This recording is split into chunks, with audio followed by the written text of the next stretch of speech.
Hey, Brian, we're going to go ahead and get started. Sounds good to me. Hey, everybody. I'm Ethan Collier, and I chair the Chattanooga-Hamilton County Regional Planning Commission. Welcome to our meeting. I want to go over a couple things before we get started. For those of you who haven't been here before, listen closely so that you can kind of get a sense for how things will go today. So Planning Commission has received this packet in the mail a little over a week ago. And what it is the staff presentation for all the applications that are in front of us here today. Planning Commission's had the opportunity to review it in advance of today's meeting. And so at times during the meeting, we do move really quickly because Planning Commission's already familiar with the documents. So in each case, what I'm going to do is I'm going to read off the case number. Hopefully you have an agenda in front of you and you can follow along with me as we go. I'll read off the case number and I will ask if there's any opposition present. When I'm asking if you're here in opposition, what I'm asking for is if you're here in regards to that case and you have a question or you have a concern or you're adamantly opposed to it, it's really important that I see your hand go up so that I can see that you're here and that you want to speak in regards to the case, or at least you want us to slow down. It's your opportunity to ask us to slow down. And then I'll ask if the applicant's here. When we have opposition or we have a staff recommendation to deny or defer, those sorts of things, the meeting does slow down and we do hear the staff presentation. And in those cases, what we'll do is we'll first hear the staff presentation so that everybody here can see what we've seen in advance. And then we'll first hear from the applicant. The applicant will have 7 minutes to present the reason for their request. There will be some dialogue maybe between Planning Commission and the applicant. When you come up to the microphone, please make sure to state your name and address for the record. And then when the applicant's finished, they can sit down. And then we'll have 9 minutes for the opposition. We do stick really strictly close to that 9 minutes. And so what I ask for people to do is if you're here in opposition and you want to speak on the case, go ahead and get out of your chair and line up over here on the right side of the room so that I can see that there are 3 people that want to speak in opposition or maybe 15 people that want to speak in opposition. And then one of the worst parts of my job is that unfortunately I have to sometimes interrupt people because I can see that there's 6 other people that want to speak and we only have 9 minutes.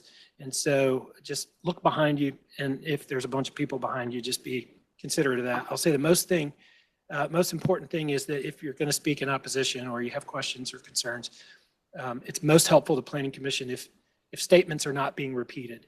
So if you get up to the microphone and somebody has already told us that there are flooding concerns and they've articulated that well, it may have been on your mind to mention that, but it's most helpful for us if you're bringing new information, if you're speaking.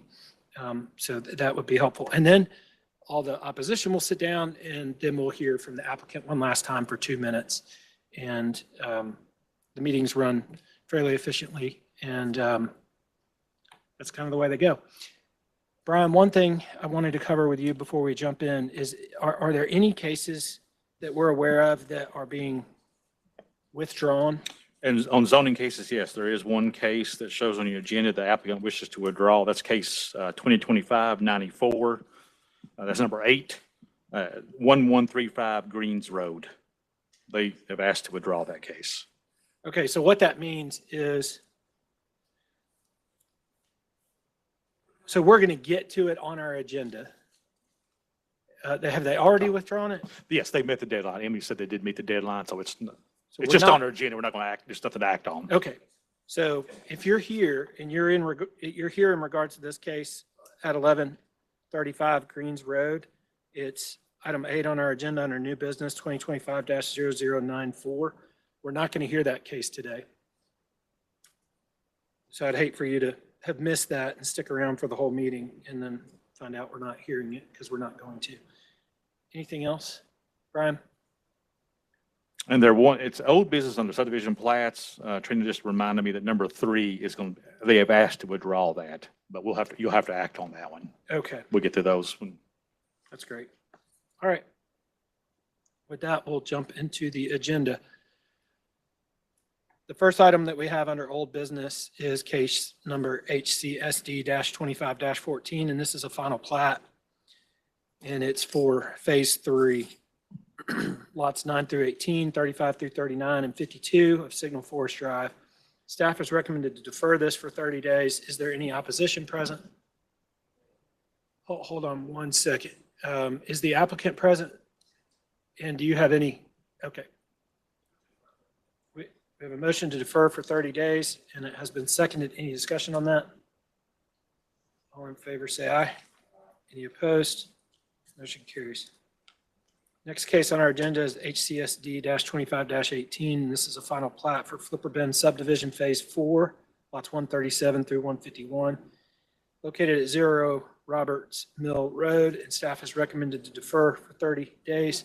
Is the applicant present? All right. And is there any opposition present? We have a motion to defer for 30 days, and it has been properly seconded. Any discussion? All in favor, say aye. Any opposed?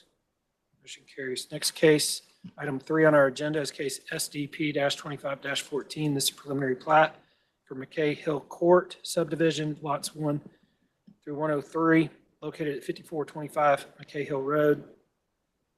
And yes, that's right. I figured. I was even second guessing myself. Thank you very much. Yes. Is the applicant present? All right. We have a motion to withdraw. Has been seconded. Any discussion? All in favor, say aye. Any opposed? Motion carries. Item 4 is SDP-25-15. This is a preliminary plat, Riverton North subdivision, lots 1 through 179, located at 1547 Mercer Street. And staff has recommended to defer for 30 days. Is there any opposition present? Is the applicant present? And are you okay with the deferral for 30 days? We have a motion to defer for 30 days, and it has been seconded. Any discussion? All in favor, say aye. Any opposed? Motion carries. All right, first item under new business is HCSD-25-23, and this is preliminary plat. It's lots 1 through 8 on Shalford Road, and it's in the city of Ridgeside. Staff has recommended to approve with conditions. Is there any opposition present? Is the applicant present? And are you familiar with the conditions? And are you okay with this approval? Okay. We have a motion to approve with conditions. Is there any discussion? Is it second? Any discussion? All in favor, say aye. Aye. Any opposed? Motion carries. Did you get that? Matt recused himself. Item 2 under new business is HCSD-25-24, and this is preliminary plat for Dallas Station subdivision, lots 1 through 54, and a community lots located at 900 and 902. This is located at 7618 Middle Valley Road. Staff has recommended to deny this preliminary plat. Is there any opposition present? Mr. Chairman, since the agenda was created, staff did meet with the Land Development Office and Building Inspection Department of the county, and we now change this from deny to defer for 30 days. Okay, is the applicant present? All right. We have a motion to defer for 30 days. And it has been seconded. Any discussion? All in favor, say aye. Any opposed? Motion carries. Next case is HCSD-25-25, and this preliminary plat, the Retreats at White Oak subdivision, a planned unit development phase 2, lots 182 through 228. It's located on Gregory Drive and has a staff recommendation to approve with conditions. Is there any opposition present? All right, and is the applicant present? All right, there's some opposition here, Mike. All right, Mr. Schultz.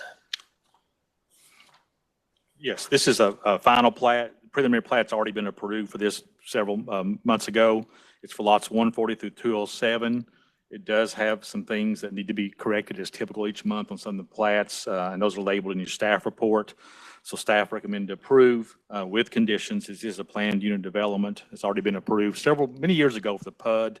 But again, you see in your staff report, there's small minor things that need to be changed, like change owner name, add approval date at the preliminary plat, change Hamilton County EMS to fire marshal, simple things like that need to be changed.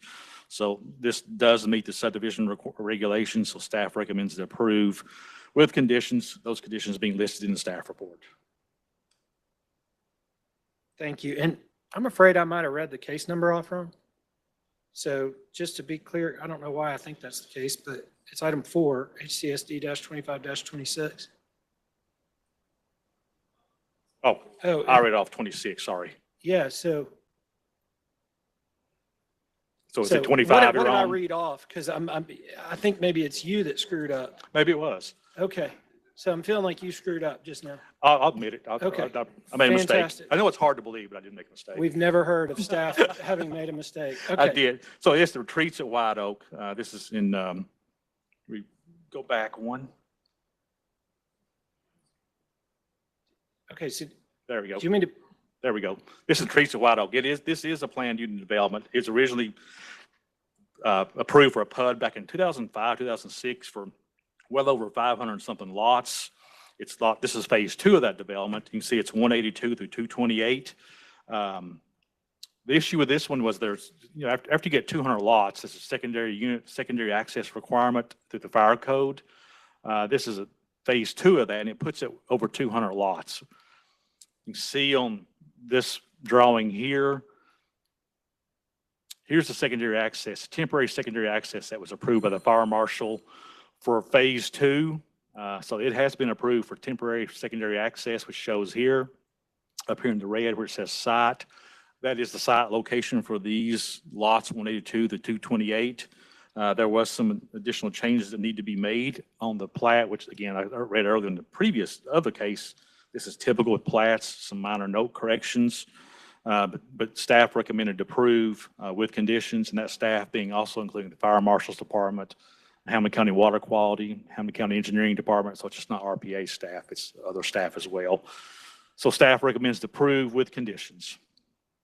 thank you. All right, we're all on the same page now. Mr. Payne, So what is temporary secondary access? Why is it temporary, not, how can we do temporary access? Well, Fire Marshal I don't think is here, but this case, there's actually no pavement built. This is going down between 2 existing lots. Yeah, I get it. And so I think that's why it's just a temporary access for fire code. Maybe the applicant could speak more to that. We go to this drawing. That's not actually there. There's no pavement there. So it's only be used in case of emergency. That's my best guess of why Mr. it's Price. temporary.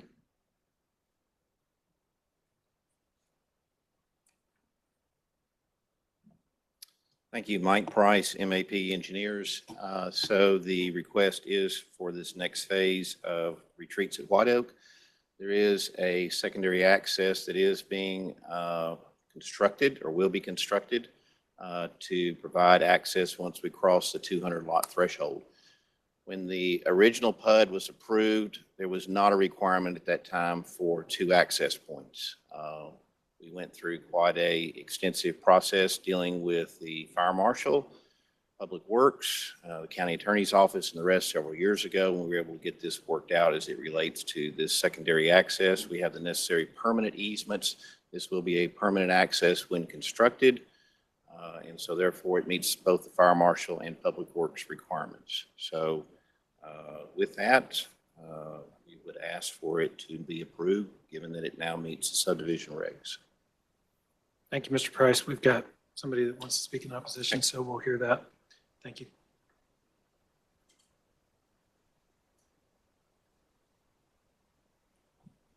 Kim Melton, 8618 Snow Hill Road.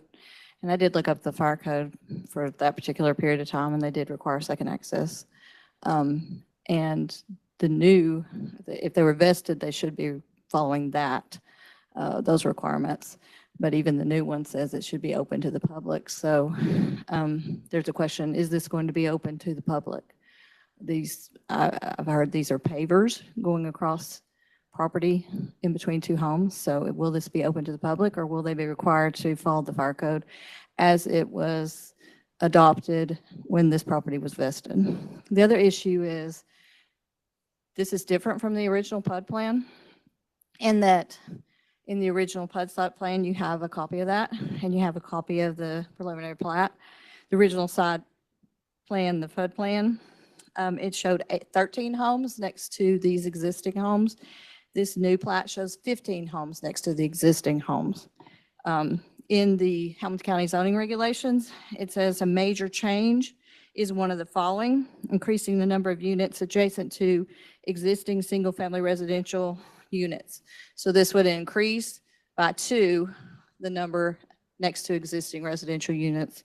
Also, I have circled on your copies that there's a stormwater pond where lots were previously in the PUD. And also a major change is changing the land use from residential to non-residential. So that seems like that would qualify there as well. If a major change is made to a planned unit development after it's been reviewed and approved by the legislative body, it should be considered the same as a new petition. So this is not the same as the original PUD plan. Thank you.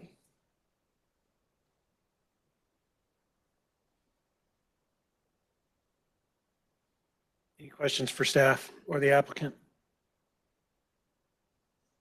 What's the will of the commission? We have a motion to approve with conditions, and it has been seconded. Can I just ask? Yes. Staff, Brian, can you clarify what constitutes a major change and if why this wouldn't or would? Well, it's not clear, it's not really clear in the language when it says moving existing single-family homes closer to other existing single-family homes. I believe Ms. Helen's talking about these existing homes here. That was part of the PUD development. We've always interpreted that to mean exterior homes, very single-family homes up here, and you had 12 homes, and all of a sudden you're going to 15 to those outside the PUD. That would be a major change, not necessarily inside that PUD. And Mr. Price, the conditions related to this. So our firm has been working on this for well over 20 years. And so intimately, we understand the process of how this has started from day one. In day one, if you look at the original PUD, it did not have 2 entrances. It was approved with 1 and over 500 units. So when the new code came into effect, International Fire Code adopted by the County Commission, that is when we started looking at adding the second entrance. The second entrance will not be a public road. It will be gated. It is not a requirement that it be a public road. It can be a private road, and it's done in the county and city multiple times. So again, Fire Marshal has signed off. He's happy. Public Works signed off. They're happy. So as far as I know, there's not any requirement that is not being met and therefore should receive approval from this body as I understand it. We have a motion to approve with conditions. It has been seconded. Any discussion? All in favor, say aye. Any opposed? Motion carries. Thank you, Mr. Price. Thank you. Next case on our agenda is item 4. It's HCSD-25-26, and this is a final plat for Hawks Landing subdivision and plan unit development, phase 4, lots 140 through 207. And it has staff recommendation to approve with conditions. Is there any opposition present? Is the applicant present? And any, thank you. What's the will of the commission? We have a motion to approve with conditions. Is there any discussion? All in favor, say aye. Any opposed? Motion carries. Item 5 is HCSD-25-27, and this is located at 10341 East Brainerd Road. It's a plan unit development subdivision, lots 1 through 50, and community lots 900 and 901. And staff has recommended to approve. Is there any opposition present? We have a motion to approve, and it has been seconded. Any discussion? All in favor, say aye. Any opposed? Motion carries. Item 6 is HCSD-25-28. This is a final plat, has a staff recommendation to approve for Mountain View Estates subdivision lots 1 through 66 and community lots 67 and 68. Is there any opposition present? We have a motion to approve, and it has been seconded. Any discussion? All in favor, say aye. Any opposed? Motion carries.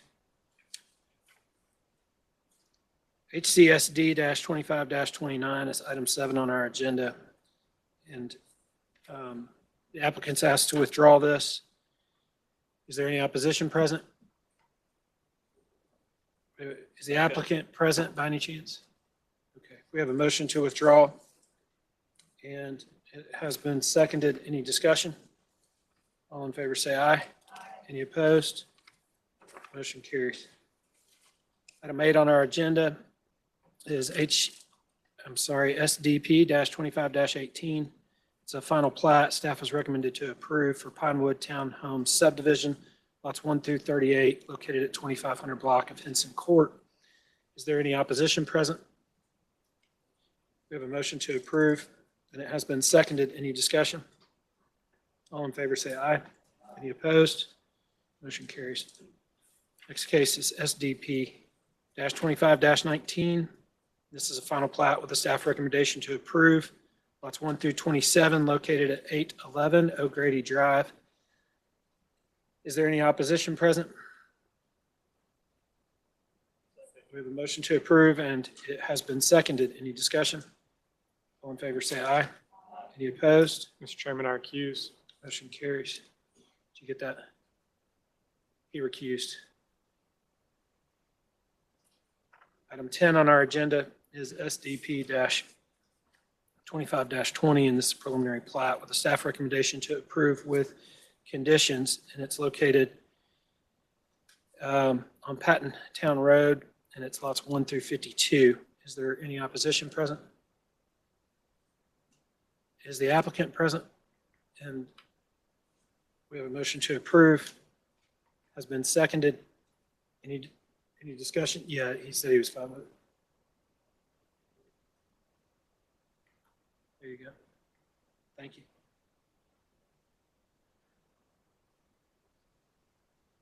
All in favor, say aye. Any opposed? Motion carries. Thank you.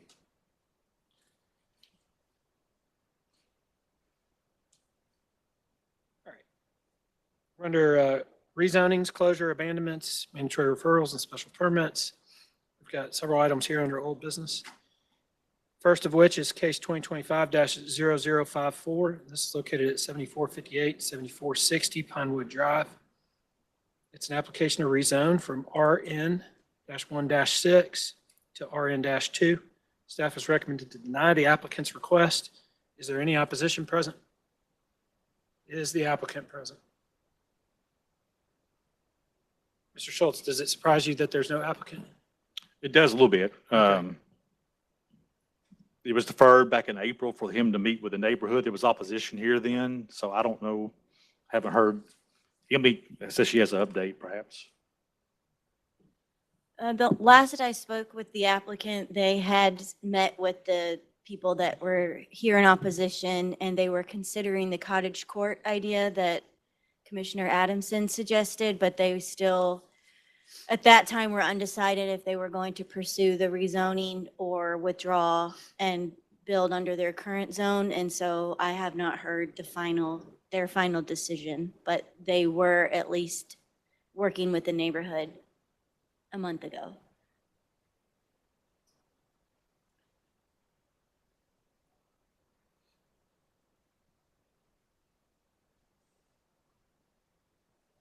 Motion to defer for 30 days, and it has been seconded. Any discussion?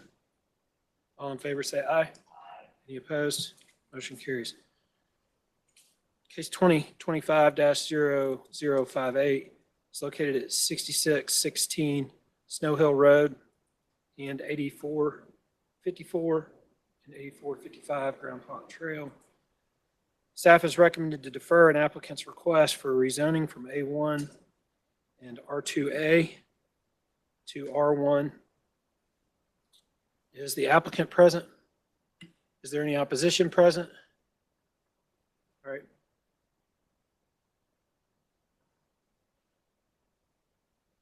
Excuse me. Staff has made a recommendation to defer, and we're fine with that. And they made a recommendation to defer for 90 days, which is a long time. It is a long time, but as stated previously, before this body is, we don't think we're going to get sewer for 5 to 7 years. So I don't think 90 days is going to make much difference with regards to that. Fantastic. What's the will of the commission? What's something we're deferring for 90 days? Kim, Mr. come on Chairman, up. and I'll just briefly say, the reason this case and this case are deferred for 90 days is waiting on Plan Hamilton. It's from the county commission for their review and sending Sure. it back. That's probably why.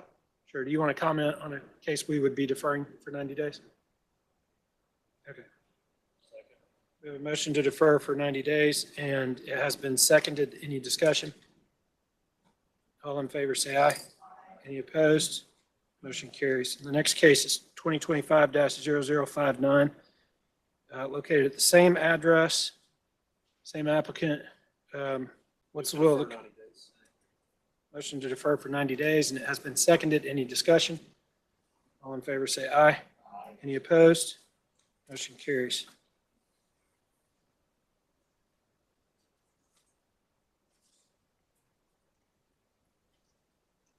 Next case on our agenda, item 4 under new business is case 2025 under old business, is case 2025-0072, and this is located at the 7400 block of Pinewood Drive. Staff has recommended to deny an applicant's request to rezone from RN-1-6 to RN-2. Is there any opposition present? Mr. Price. We would like to defer 30 days as the previous case was adjacent to us as well, so that there can be further discussions that relate both to the community and between the two parties. Okay. We have a motion to defer for 30 days, and it has been seconded. Any discussion? All in favor, say aye. Any opposed? Motion carries. Item 5 on our agenda is a mandatory referral. It's case 2025-0079, and it's for an unopened unit block, Chambliss Street, and a right-of-way closure. Now, staff has recommended to deny the applicant's request and approve other. Is the applicant present? Is there any opposition present? You're here in opposition? Okay, and is the applicant present? Mr. Schultz, what are your thoughts on the fact that we have no applicant? I think she's out of state, and I don't know, she's from North Carolina, so I don't know why she's not here today, but we did have, this deferred last month. The applicant wished to enclose the entirety of this right-of-way. She did work with CDOT, Transportation Department and Public Works, to reduce that abandonment to 6 feet. I'll show you, I'm going to go all the way to the end here.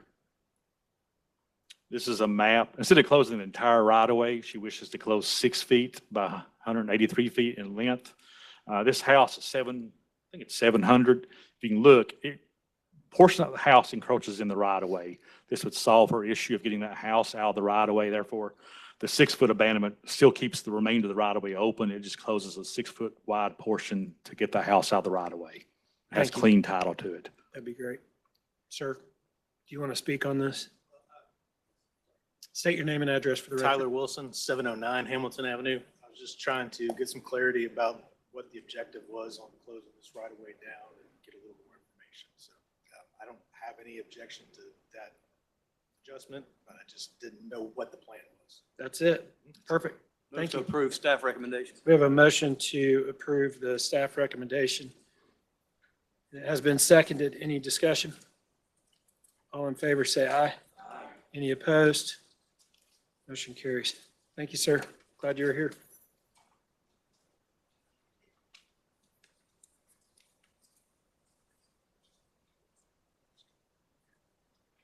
Next case is item 6. It's case 2025-0085.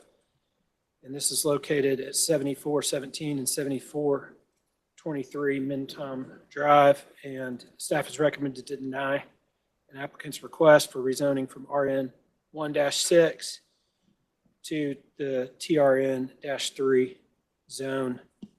And is there any opposition present? All right, you're here in opposition. And staff did receive some emails in opposition as well. We have some emails in opposition as well. Do you want to come on up and, since we've seen this already, tell us what's been done since we saw it last?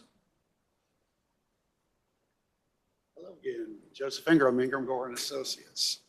So after the last meeting, I went back to our partners on this and I said, you know, we could do RN16 with ADUs and have 24 units. And so I sent that to the neighbors and I haven't heard a response what their thought was on it. I would like to do the RN3 because it would give me the possibility to do kind of the same thing, except for I could sell things fee simple. But I'd like to hear if they've had any response to that. I have not heard back from the homeowner association if they've looked at that RN16 with ADUs to let me know what they think of that idea. But we would like to proceed with the RN3. We have bought RN3. We're doing RN3 across the street. I mean, we're not asking for a great big jump in density. We'd be willing to condition it with, 8 per acre. We'd stay within, try to stay within what's out there. So I think I'd like to just hear if they've got any response to what we sent to them, as opposed to do just no rezone, do RN16 with ADUs, or do this RN13 with, we got 26, and I'll do 24 townhouses in RN3. If that's what they can, that's what we can work out. Did you see, Brian? Did you get the thing I sent you this morning? No, what time you sent, we come up earlier set up. Emily just reminded the neighborhood associations that they did not have a meeting. They haven't seen the new plan. They don't have, actually, it's homeowners association, and I sent it to the head of the HOA and got a response back on it. But they said they don't meet. Okay, so you're wanting to air that out here right now? Is that what you're wanting to do? I do not, but I Okay. would say if they might be able to give me some clarity. Have you seen the RN16 plan? Let's Okay. hear it. Let's All hear right. it. Thank you. All right, so if you're here in opposition, you wish to speak on this case, please come on up to the microphone. Make sure to state your name and address for the record.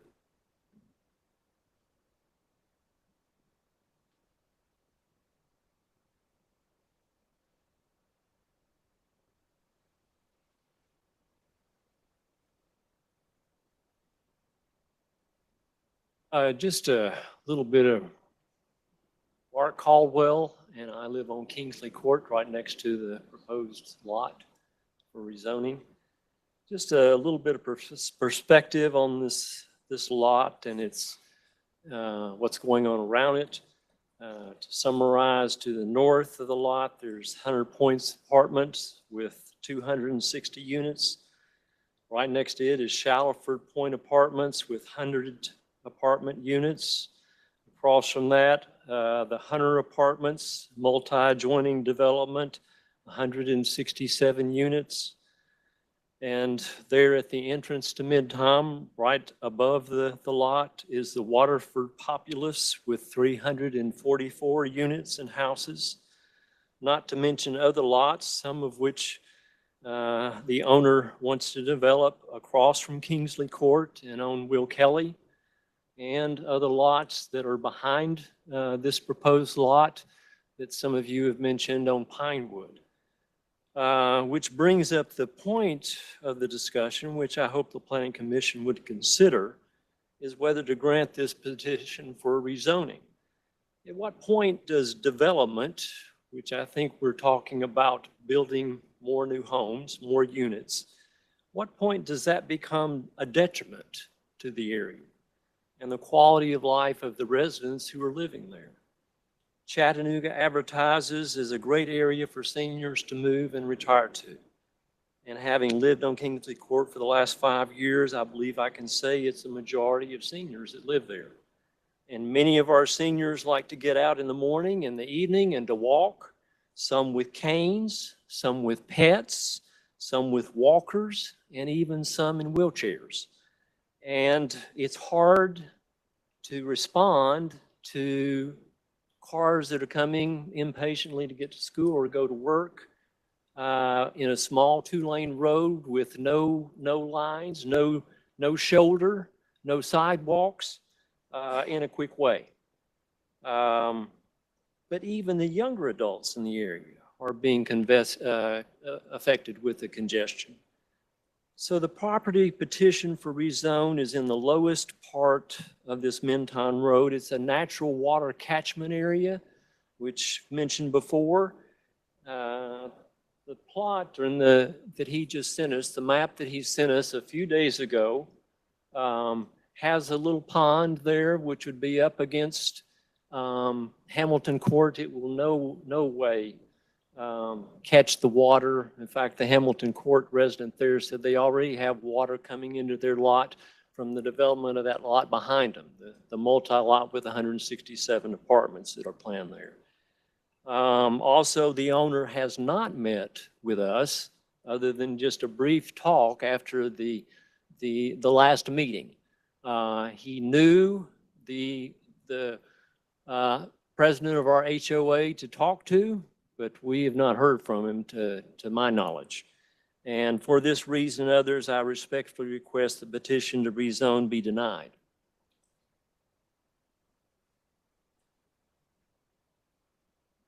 I'm Helen Caldwell. I live at 2533 Kingsley Court. I think the decision last month and this month to deny the petition is appropriate, and I support the staff's decision.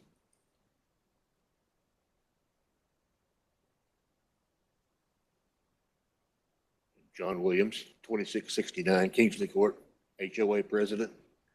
I received one email which showed 2 different maps. And that's all the communication I've had from anybody regarding this property. Like Mr. Caldwell said, we've got many concerns for our neighborhood, surrounding area. Everywhere there's a blank lot, they're putting something on it. At which point does it become detrimental?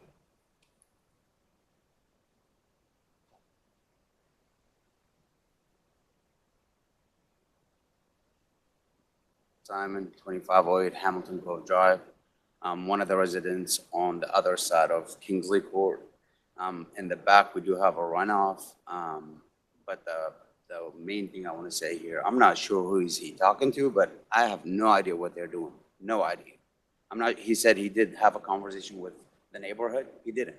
We don't know. The whole 2508 Hamilton Grove Drive, no one has any idea what's happening aside from the letter that we got to show up here.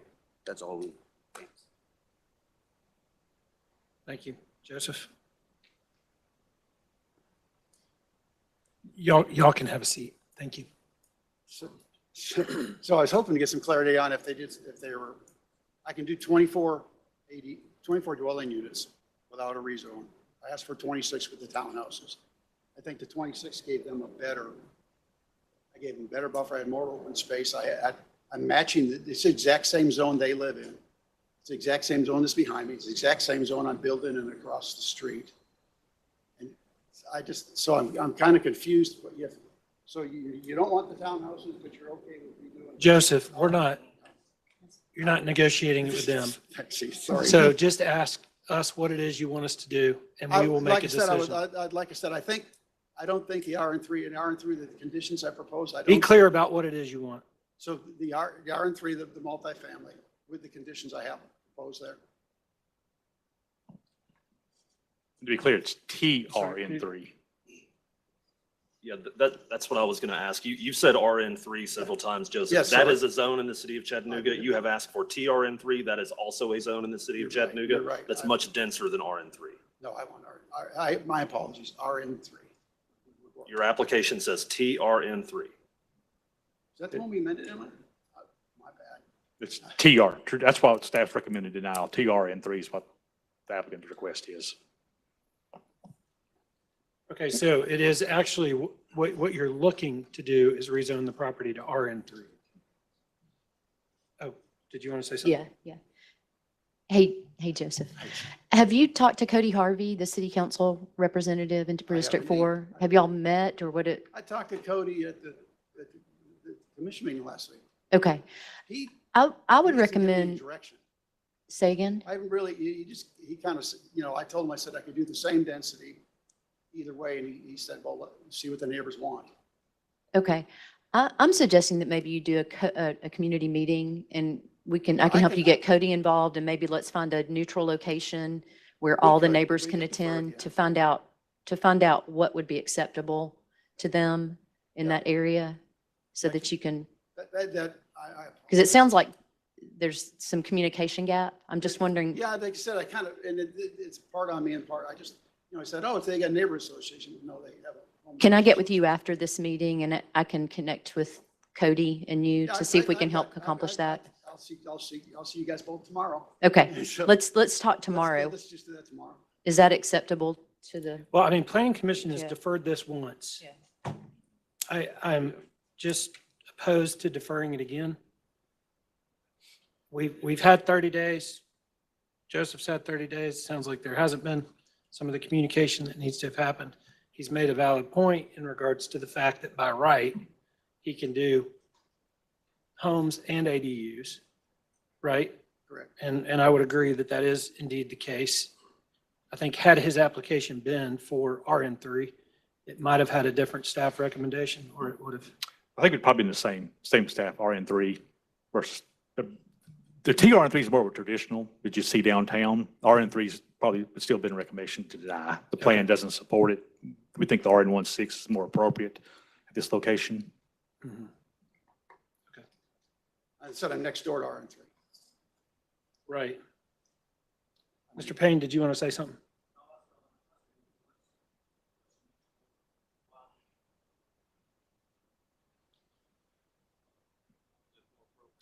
Those areas, from what I remember, they were rezoned in 2022 and prior to the new plan being adopted in 2022 as well.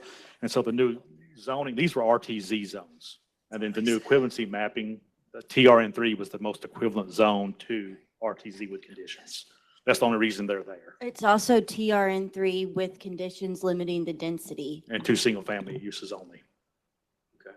But you do agree that he has the right to build what he's referring to, correct? Right now. He has the right to build single-family dwellings and ADUs as is currently zoned. I couldn't tell you the density number, but yes, he has the right to develop single-family with ADUs as presently zoned. Commissioner Chauncey. Thank you, Chairman. Well, actually, some of the questions I had were answered. So for the RN3, which would be acceptable to you, is that correct? It would be. If you had did your application, I could, Like what you yeah, you intended? could and that. and deny then mine and approve other.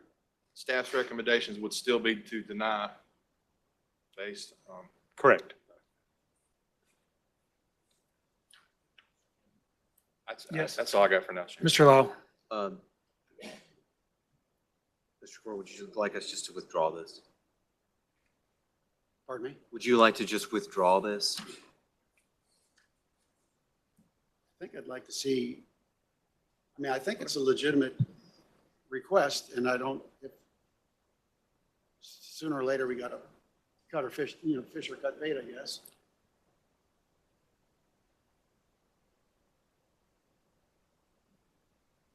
I think we need to take action and push it to council. We've deferred, I mean, look, we're almost an hour, 45 minutes into this meeting, and these are all deferrals. And here we have another deferral. We're not going to continue deferring cases. And I feel like week in, week out, month in. If a withdrawal occurred, then the timeline of those conversations that needed to happen, which haven't, are not on us. And it doesn't lock the property out from future action if RN3 is in fact the right way to go, even if it gets a denial and the community's in support of it and whatever, there are, if it goes to council, then with the right conversations having taken place, that's a different thing than if we move on it right now with the denial and it just keeps rolling on to council. I agree. That's why in my opinion, I feel like if I were in your shoes, I would want to withdraw, but it's, I'm not gonna force one. Oh, I can read writing on the wall. Would you please withdraw my case? Yeah, we have a motion to withdraw, and it has been seconded. Any discussion? All in favor, say aye. Joseph, all the folks that are here in opposition were here a month ago. Go out there and get their contact information and don't bring this back without them having heard from you. So I have indeed written. Go out there, get their contact information and communicate with them before you bring this back. Next item, under new business, case 2025-0087. It's located at 4410 Jersey Pike. It's an application to rezone from RN1-6 to TRN-3. Staff is recommended to approve. Is there any opposition present? I see you.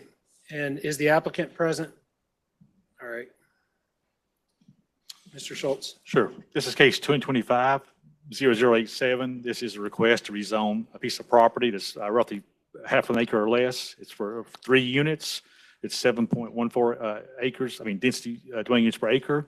This request is to rezone from RN16 to TRN3, traditional residential neighborhood. Look at the zoning map. There's a mixture of zones in this area. To the east is industrial. To the south is RN16. If you go further south, you do see commercial zones CN and CC. To the north is R1 and TRN3. And to the west across Jersey Pike is a mixture of commercial and industrial zones. As far as zoning history on this particular piece of property, there is none, but just 2 parcels to the north. In 2024, that property was rezoned from R1 to RTZ with conditions and has since been equivalency mapped to TRN3 with conditions. This is a vacant piece of property. To the north is single unit, to the south is vacant land. To the east is commercial, was the industrial park, and then the west is vacant land and townhouse developments. Here's a view of the site from Jersey Pike. Another view of the site. This is north. You can see the greenhouse. That's a single-family dwelling. If you go beyond that, that's the townhomes. It's currently zoned TRN3 that's under construction. This is south of the site, single-family dwelling. This is east of the site, commercial warehousing. This is west of the site. You can see those single-family and townhomes. This property is located in Highway 58 plan, which is adopted in 2002. The place type or plan recommendation is business technology, which is primary uses include incubator research facilities, offices, light manufacturing, warehousing, wholesaling, and discourages commercial zoning in neighborhoods. Here's a closer view of that place type recommendation. Again, it's industrial business technology. Here's the site plan that was submitted with a request dividing this 1 parcel or lot into 3 lots. This request is compatible with adopted land use plan, as that plan again recommended industrial. This would be a down zoning, if you will, from in terms of the land use plan. It is compatible with adjacent land uses and development reform, so staff recommends to approve this rezoning request. Thank you, Mr. Schultz. Any questions for staff before we hear? So I understand. This sounds a lot like the last case when you remapped it and you recommend to approve this one and to deny the last one. You just said it was TR3 or whatever the. TRN3. Yeah, which is exactly what you said the other one was. It is. They asked for this. Was it because of where it is or what? No, well, the plan here supports business mix. The other plan recommended low intensity residential. But you're true, you're on the same point though. We discussed the staff. Well, this road is a more improved road with sidewalks, and it's closer to a commercial intersection Yes. versus an underdeveloped road. We had it. You're on the same track that we were thinking as well. All right, I saw the applicant. Ma'am, can you come up?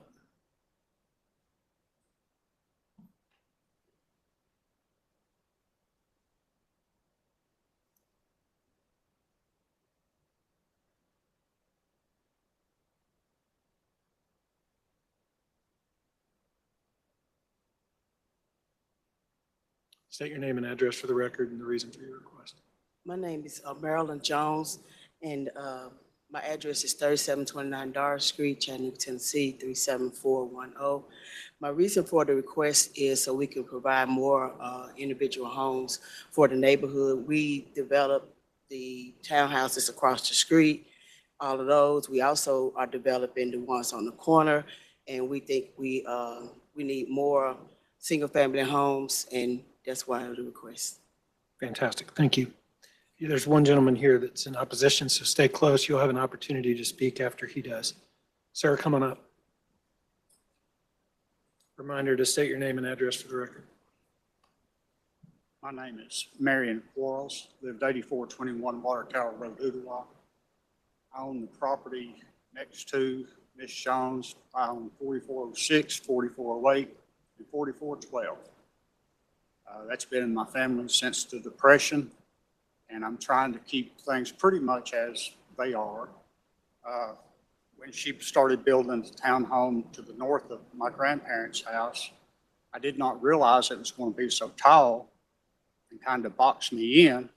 And if she builds on the other side of me, I will be boxed in. But I have talked to real estate people, and they have told me approximately what my property is worth there. Ms. Jones offered to buy it, but she's not thrown any numbers out. Sir, we really couldn't care less about whether or not you sell the property, and we don't want to hear anything in regards to the potential of that happening with the applicant. Well, So I'm just saying it's not at all relevant to what I've us. been told, Sure. if this is done, it's going to devalue my property. Ms. Jones told me that that's her retirement. Well, the rest of that's my retirement. And I didn't say anything about the other ones being built to the north. But if this is going to devalue my property, I have to say it. Thank you.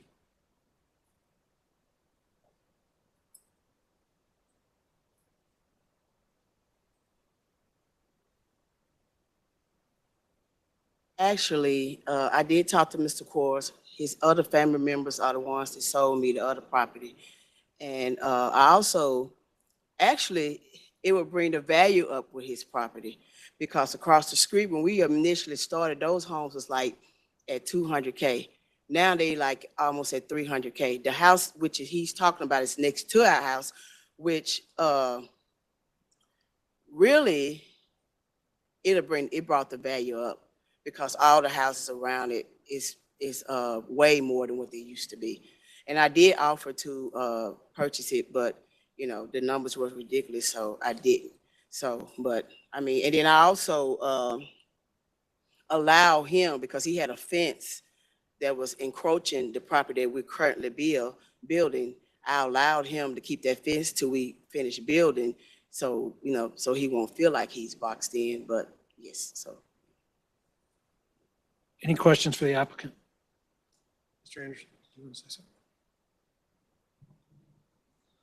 I hear a lot, and I'm sure we all in this room hear a lot, that if X is built, my property is going to be devalued. That almost never actually happens. New construction of residential does not devalue surrounding property.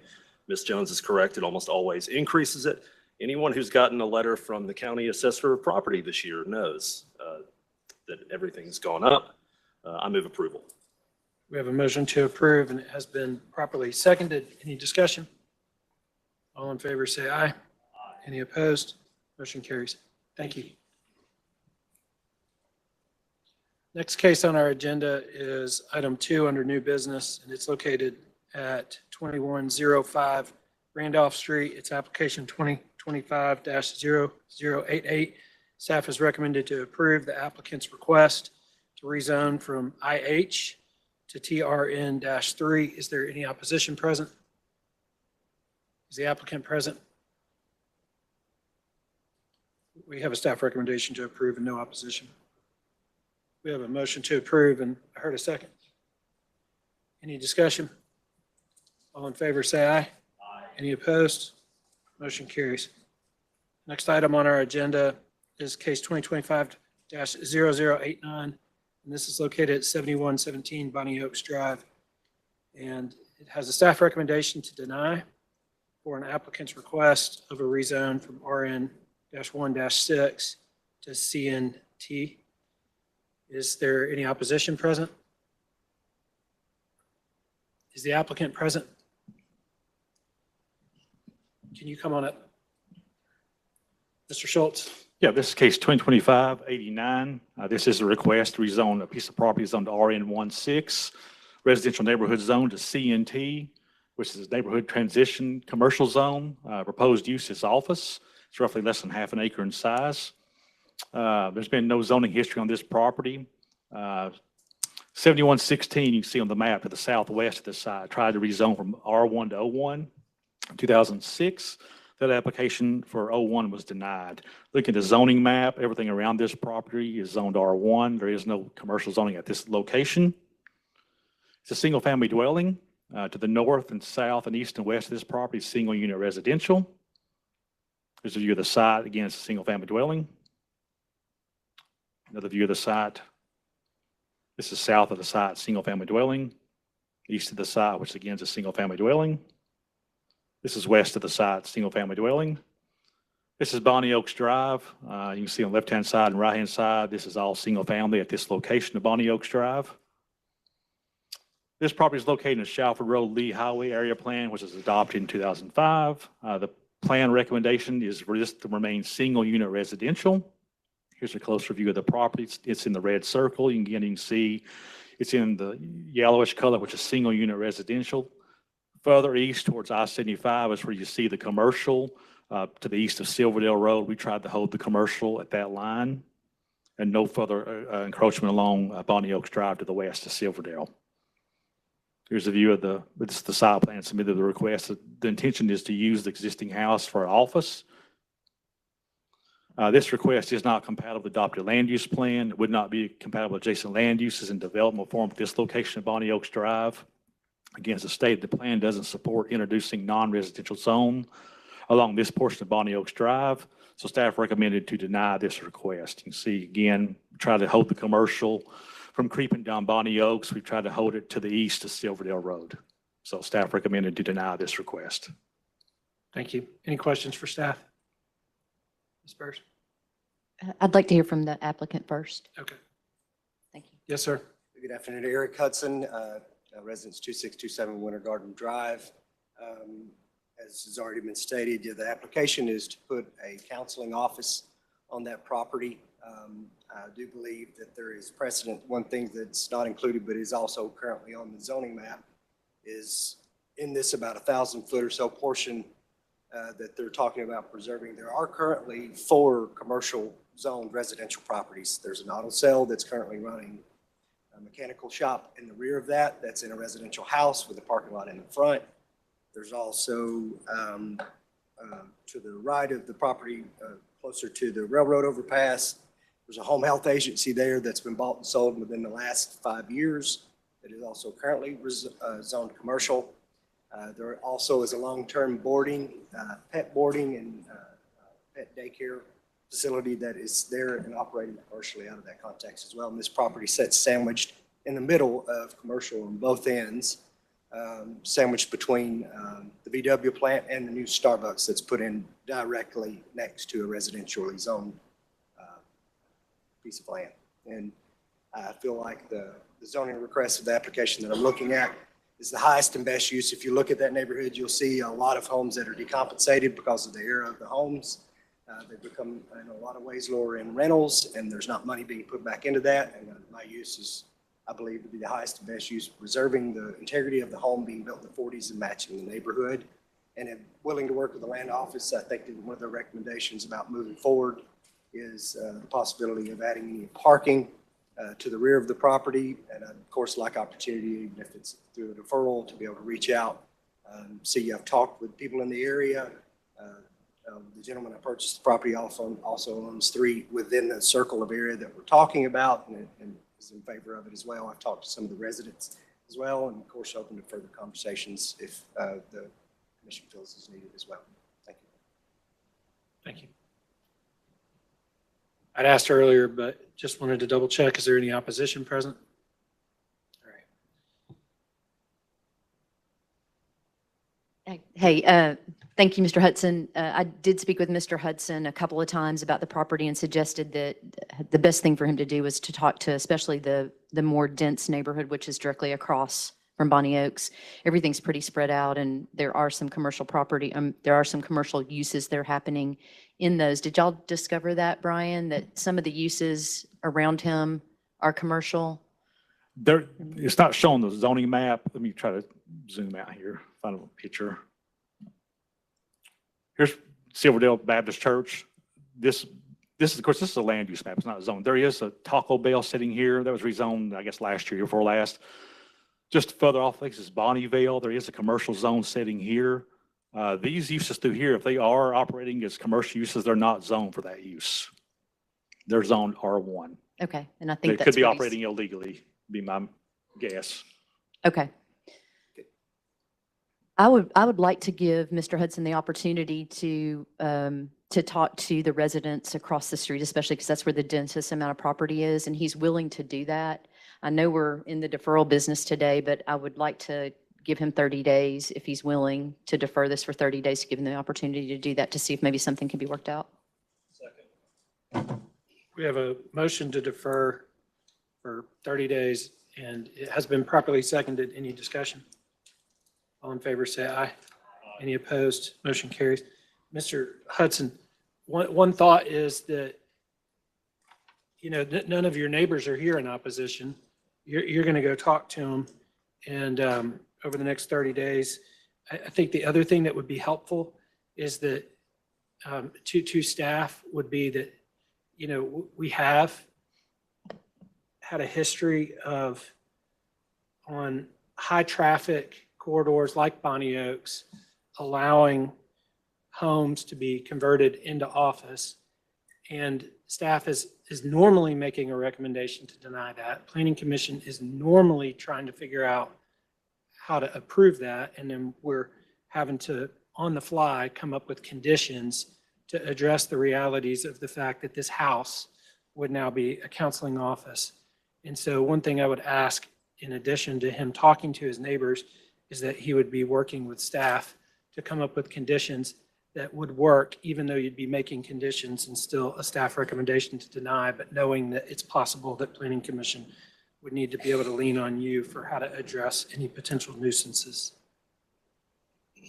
Thank you.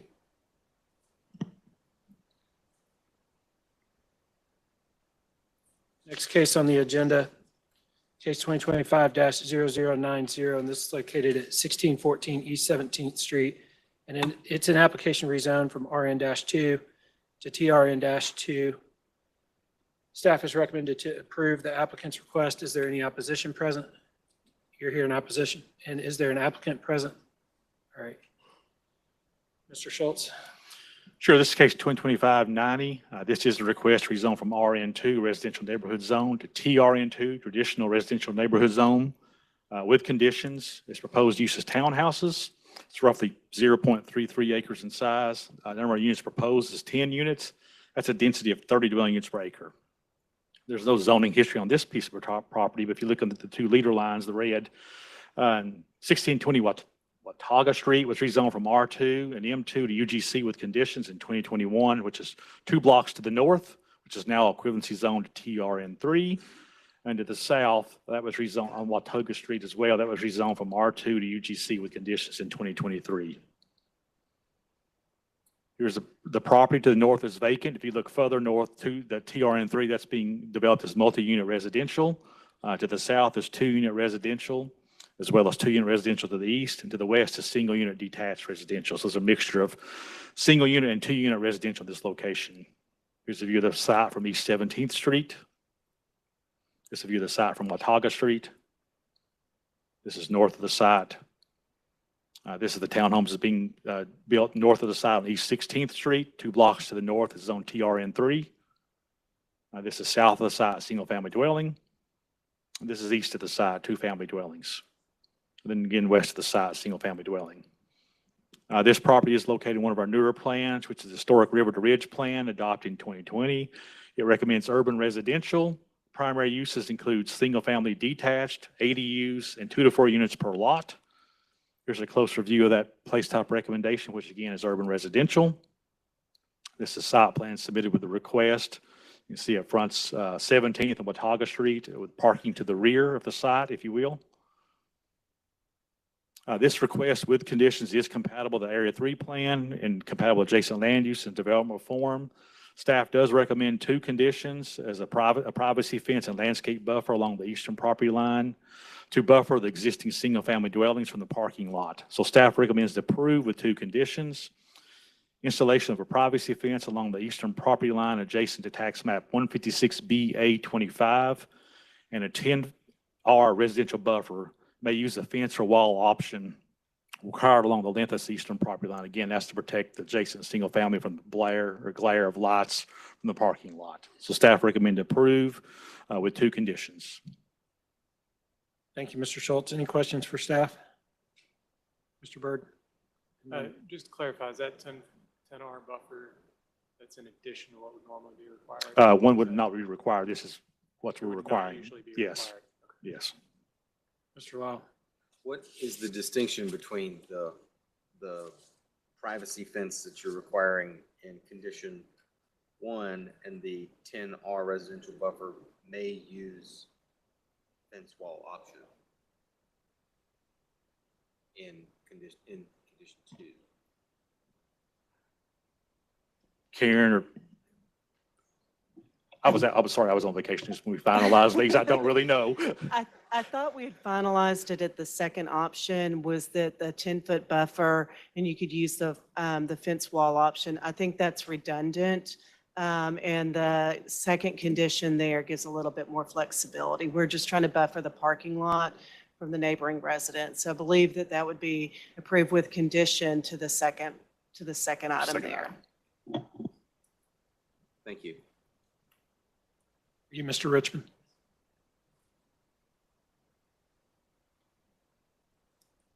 Mark Richmond, property address is 1614 East 17th Street. The intention is to take down a burned out termite-eaten duplex on the site and put new single-family townhomes on the site to improve the property and to increase the housing in the area.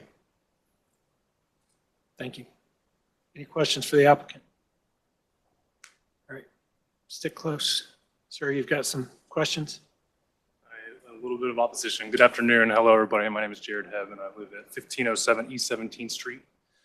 I'm here to oppose the rezoning of the property at 1614 East 17th Street from BN2 to TRN2. This proposed change would allow a multi-unit townhouse development in a block of primarily single-family homes. I have serious concerns about its impact on our neighborhood's character, infrastructure, and housing balance.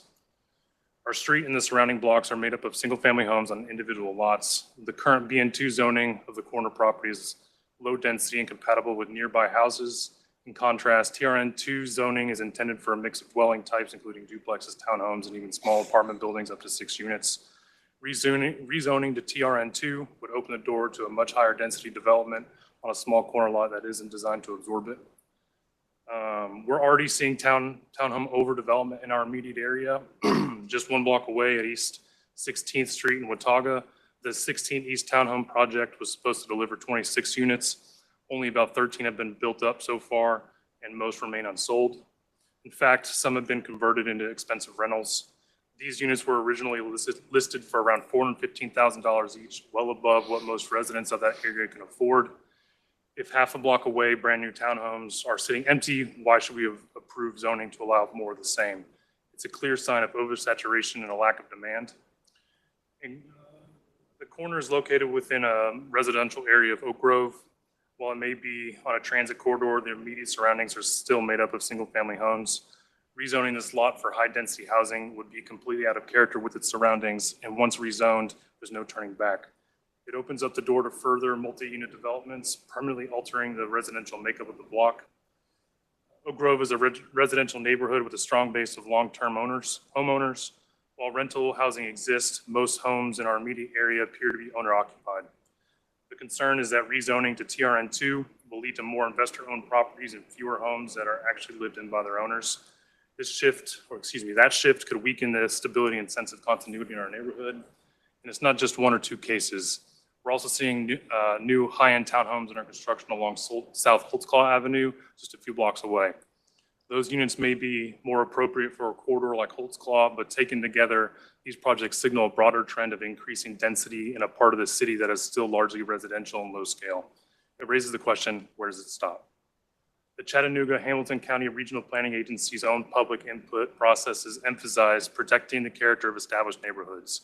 In the Area 3 River to Ridge planning process, residents voiced a clear desire to preserve the single-family residential character of neighborhoods like ours.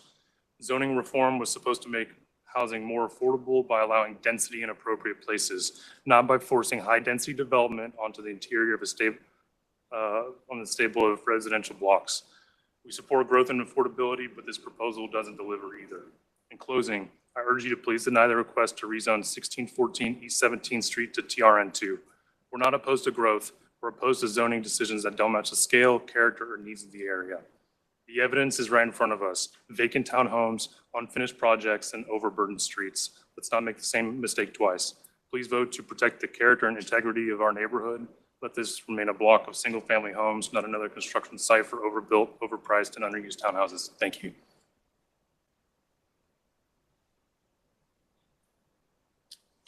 Mr. Richmond, you can come back up. Any questions for the applicant?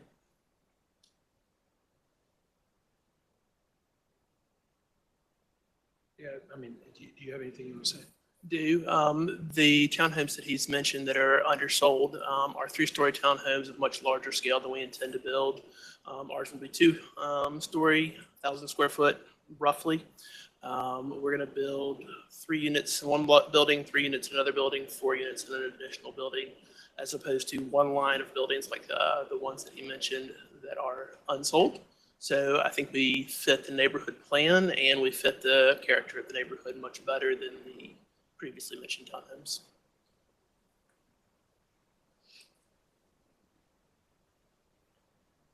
What's the will of the commission?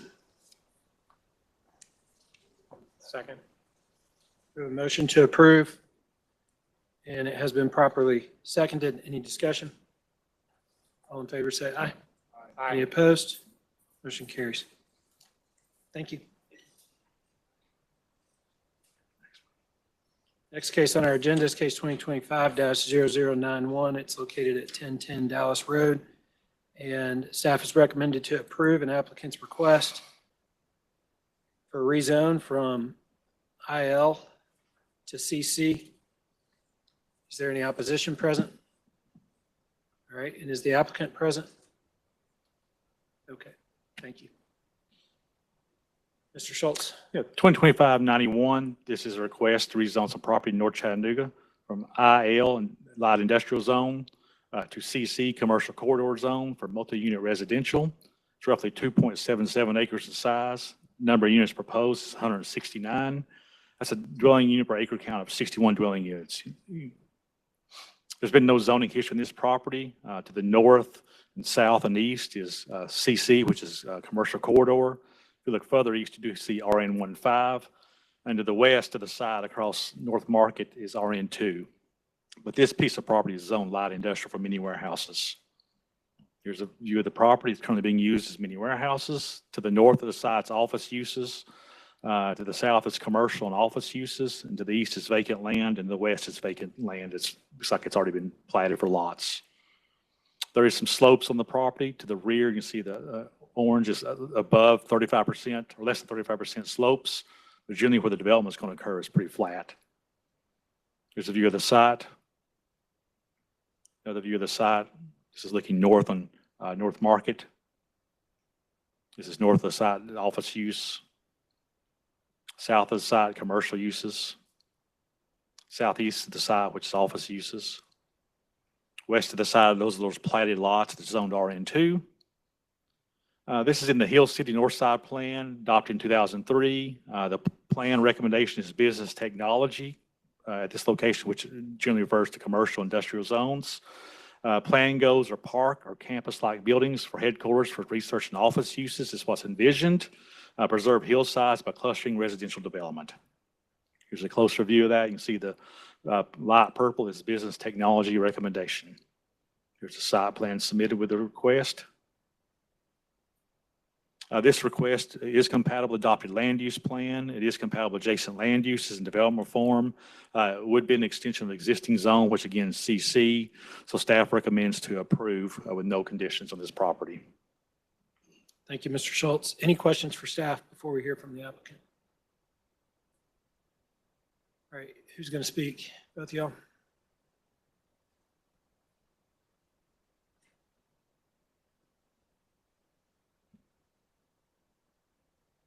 Time today.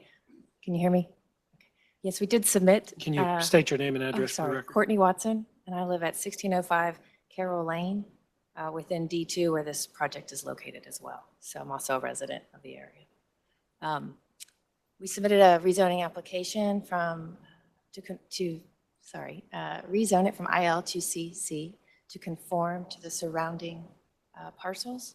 We're not seeking to increase density or request a higher type of rezoning. So we are just asking to match CC, which is surrounding the area. Our intention is to then build a mixed income, rental unit apartment complex with intention to pursue financing options to allow us to serve those earning under 80% AMI. So again, the intention is to create a mixed income residential rental property within this high opportunity area.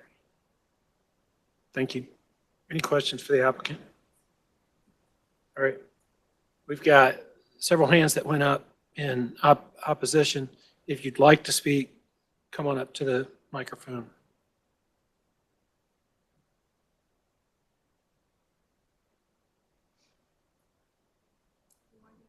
My name is Catherine Farrar, and I'm at 1728 Crestwood Drive, just a little bit ways up the street. I apologize for not being super prepared today. I just found out about this week, and I went around this weekend actually to neighborhood around the area and the surrounding streets and got a list of over 30 people in opposition to this development. It is a 2-lane street. Dallas Road is already very busy and overburdened with traffic. We have a number of schools in that area as well, with young children crossing the streets daily.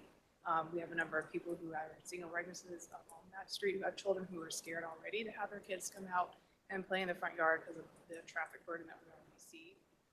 So they shared concerns around that. And then also, additionally, we think that, it is on a sloping hill. I know this is the first phase, from what I understand, of the planned development. There will be 2 additional phases of it. It does slope down. We already have stormwater issues and runoff issues. So there's concern about flooding. And I do know that on Sylvan Street, there's already erosion litigation right now with the commercial property development affecting the land behind it. And to the right of that, it's a residential zone. And again, like people have said earlier today with some of their similar concerns as neighbors, most of this area is single family. It's a very family friendly area, and we like to keep it that way. It feels like traffic continues to increase. We have a number of apartments already being planned and being built already in the area. It feels like it is oversaturated. I know there's apartments being planned on Manufacturers Road, Dayton Boulevard. There's an apartment complex across Crestwood Drive that has 271 units. There's another apartment off of Manufacturers that is the Linden Apartments. It's 271. Excuse me. And so I just don't want oversaturation. I don't want to detract from the family-friendly neighborhood that we have now. And I think it would be overburdening the neighborhood. Thank you. Yes, please give that to Mr. Maybe here on the end. Thank you for meeting today. Terry McKelvin, 713 Gaddy Lane. The presentation didn't reflect that we have a residential subdivision just to the west of this property, which is the Gaddy Lane. I think there are 10 properties there now, single-family houses. My really concern is the traffic pattern and traffic flow. I live there on Dallas. It's a racetrack. Many of you know that. There have been bike lanes put in there to slow traffic down. And double lanes, north and south, have been changed to single lanes, north and south. Still hasn't slowed traffic down. And there's nothing you can do, nothing else you can do to slow traffic down, because you can't put in speed bumps because it's a main thoroughfare to town. So you can't inhibit traffic any other way. You're going to add 150 plus apartments, which is going to increase automobiles by at least 250. So, you got that many more people. My opposition is the traffic, and if the traffic study hasn't been done, one should be done. Thank you.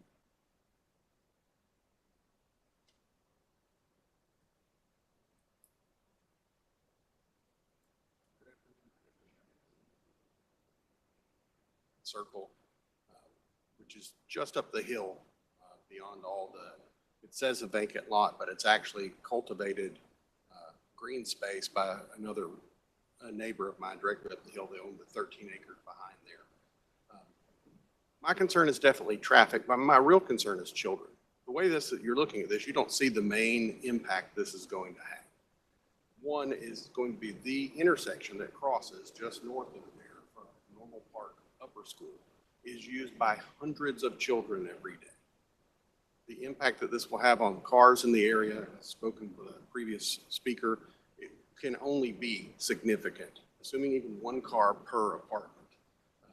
That's multiply that times the number of days the schools assume they come and go twice a day. The number of vehicles that would be potentially hitting the children crossing there increases, you can only call it significantly. There's the idea that this would be developed quickly into 169 units would add to traffic problems in other locations that kids frequent, particularly directly across, if you go south past the commercial property Haragogo that was pictured previously over to the Circle K. That is the corner store for a ton of the children in the area. The way it's currently cut for access off of Sylvan and access off of Dallas is already fairly treacherous. The only way to get across there also is to cross without a crosswalk. I understand from other neighbors that they've been advised about developers that seek to put a traffic stop there. The traffic stop there might slow traffic down some, but it would also create incredible traffic backups in the morning. We already have unsafe backups due to it being two magnet schools. Many people either driving themselves if they're students or their parents driving them there. It's backed up almost all the way down past Sylvan already. Add another 169 units, maybe 2 cars per unit trying to come out of that traffic light. Mornings are going to get more congested and less safe for the children and drivers in the area. I think it would be irresponsible of this commission to approve any zoning change without having done a traffic study to see how the zoning change and intended uses would affect the entire area, and most specifically our children, including my son who attends CCA and walks across that crosswalk.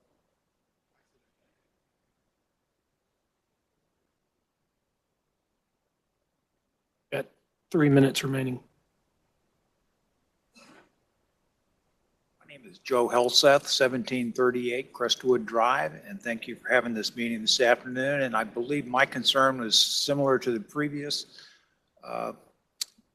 speaker, but I couldn't quite hear it all. But I'm concerned about the commercial traffic and activity from the corner of Fraser, Cherokee, and Market. It is going up now northward on Market Street past Bell Avenue, and this would just incentivize one more step towards a very dangerous corner, which is the area between the Normal Park Middle School and the Chattanooga Center for Creative Arts.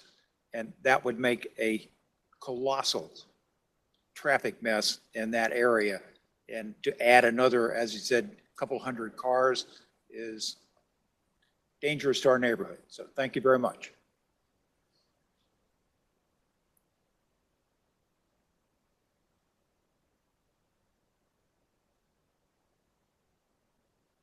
Somebody else needs to talk because, okay, there you go. That's a good idea. Y'all can come back up.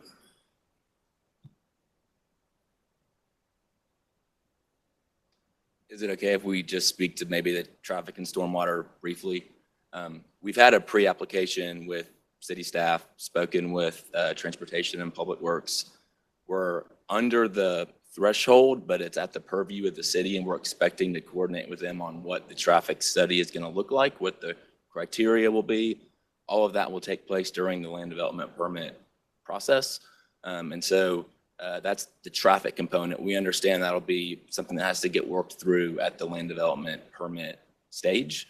In regards to the stormwater, there is a substantial amount of off-site drainage coming down off that slope. That will also be part of the redevelopment. That should actually be an improvement to the area in terms of capturing and conveying that stormwater. And Courtney's going to speak just a little bit to the conversation they've had already with the community. Thank you, and it's good to hear additional feedback. We've been having multiple conversations with various folks in the community, and we'll continue to do so and welcome having more. We've been meeting with Councilwoman Jenny Hill, and with her aide, have worked with the North Chattanooga Neighborhood Association, and I've had 2 meetings with them.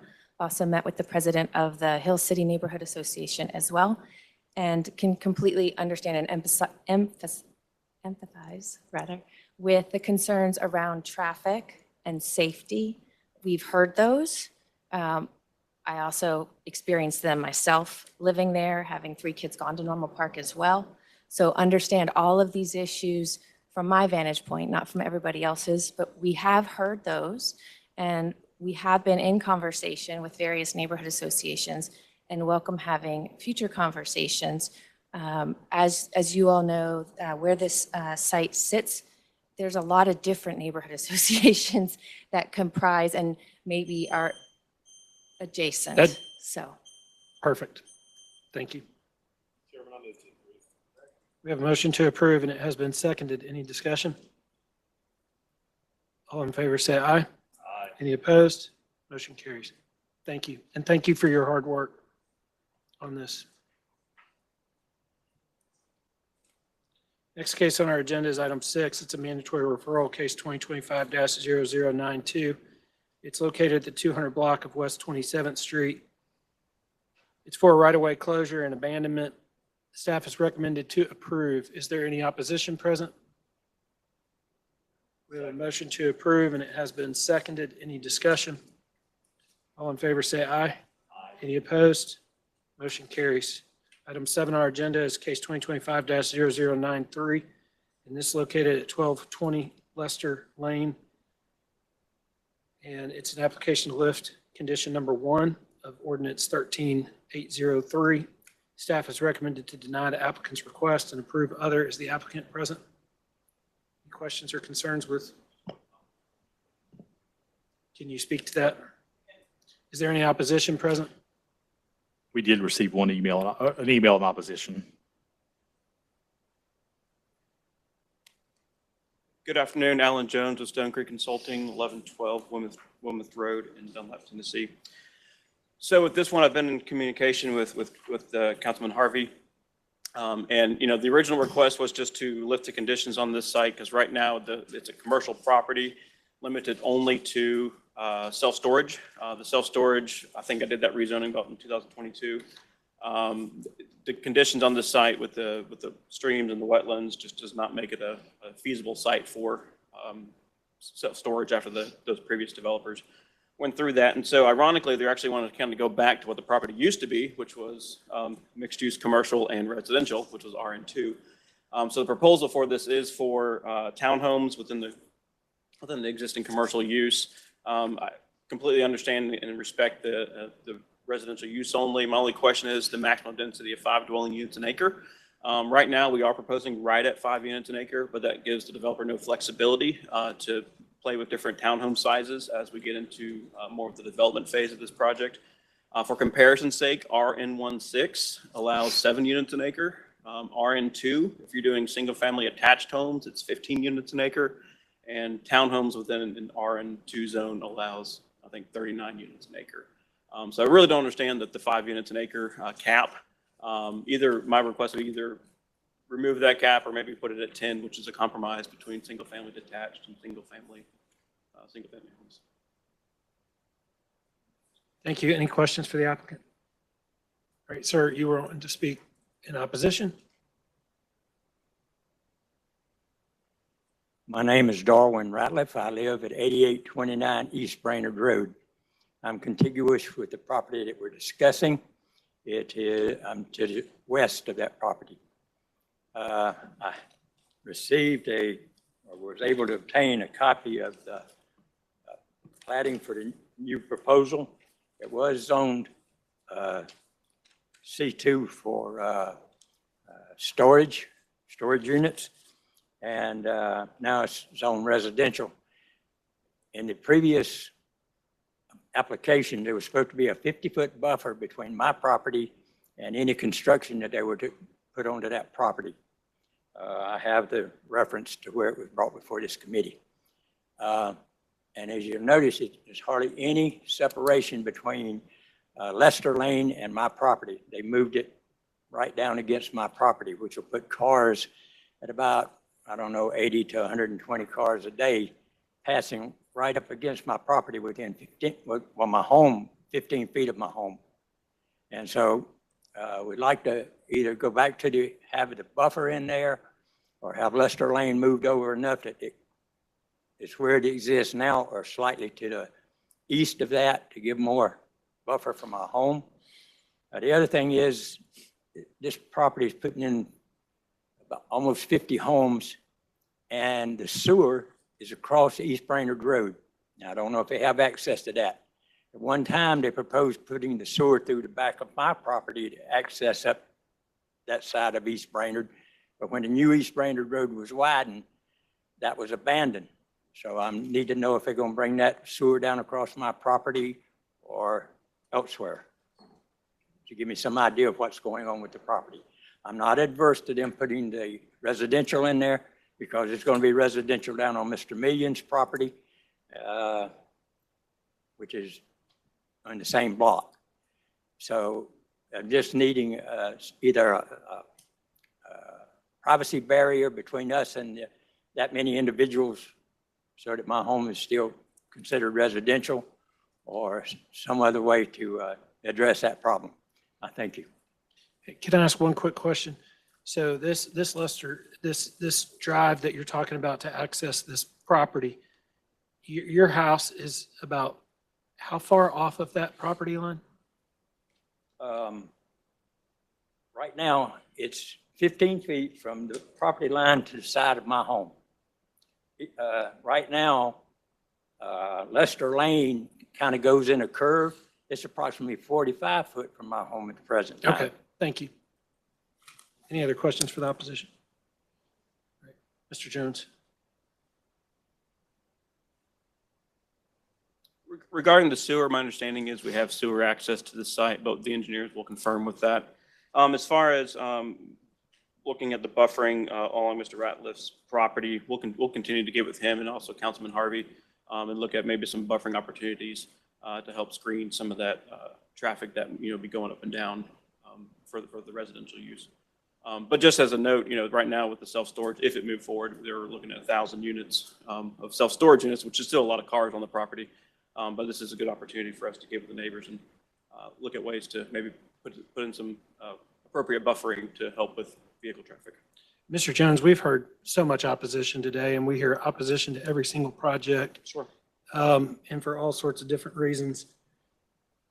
Having a road built 15 feet from the side yard of your house that feeds 80 some odd residents seems like a super legitimate concern that this guy's brought to our attention.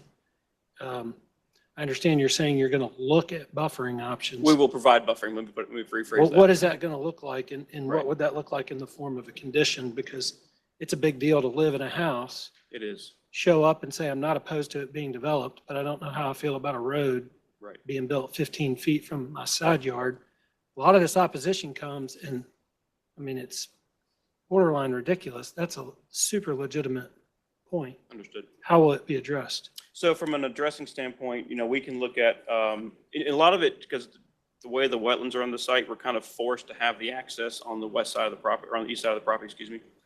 So from a limitations as far as getting access to the rear of the property, that's where we have to have the access drive. As far as buffering, I think a screening fence would be appropriate, and also looking at a landscape buffer, whether it's a type, I forgot the new letters, but the 10 or 20 foot buffer, that would be, I think, an appropriate buffer for screening on that.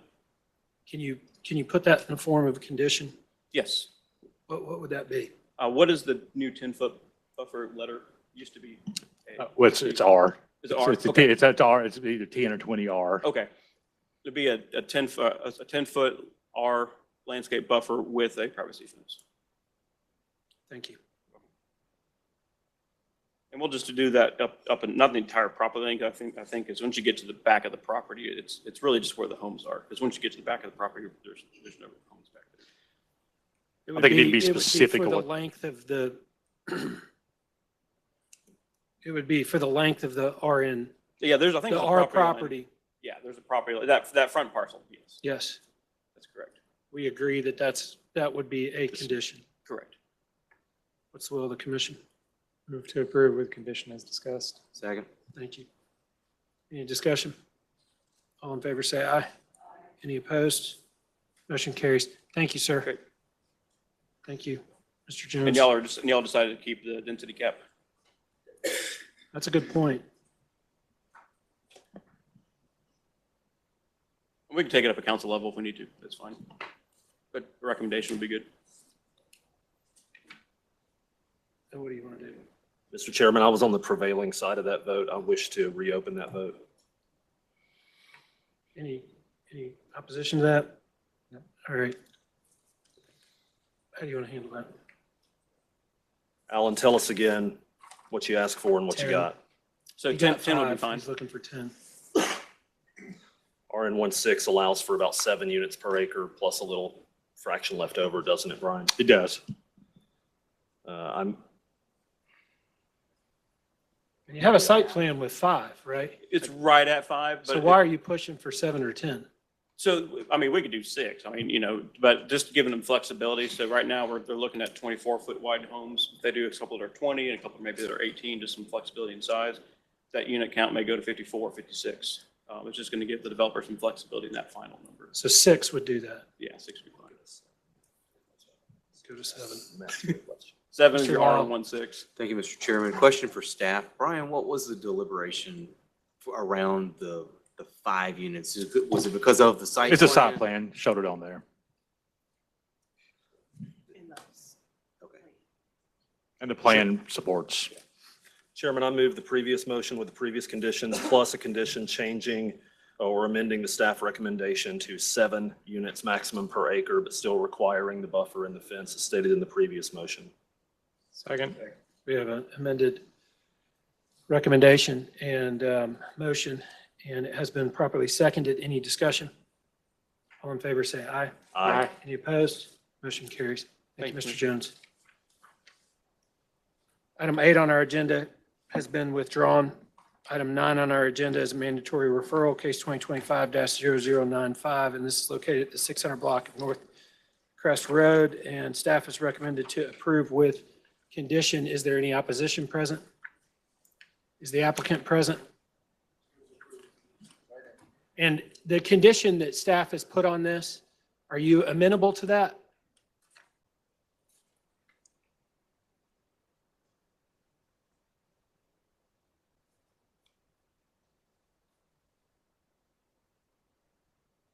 Okay, thank you. We have a motion to approve, and was that seconded? And it was seconded. Any discussion? All in favor, say aye. Aye. Any opposed? Motion carries. Thank you all. Next item on the agenda is item 10. It's case 2025-0096, and this is located at 2924 and 2927 Sandry Lane. And it's an application to rezone from A1 to R1. Staff has recommended to deny the applicant's request. Is there any opposition present? We did receive opposition emails. Sure. And is the applicant present? All right.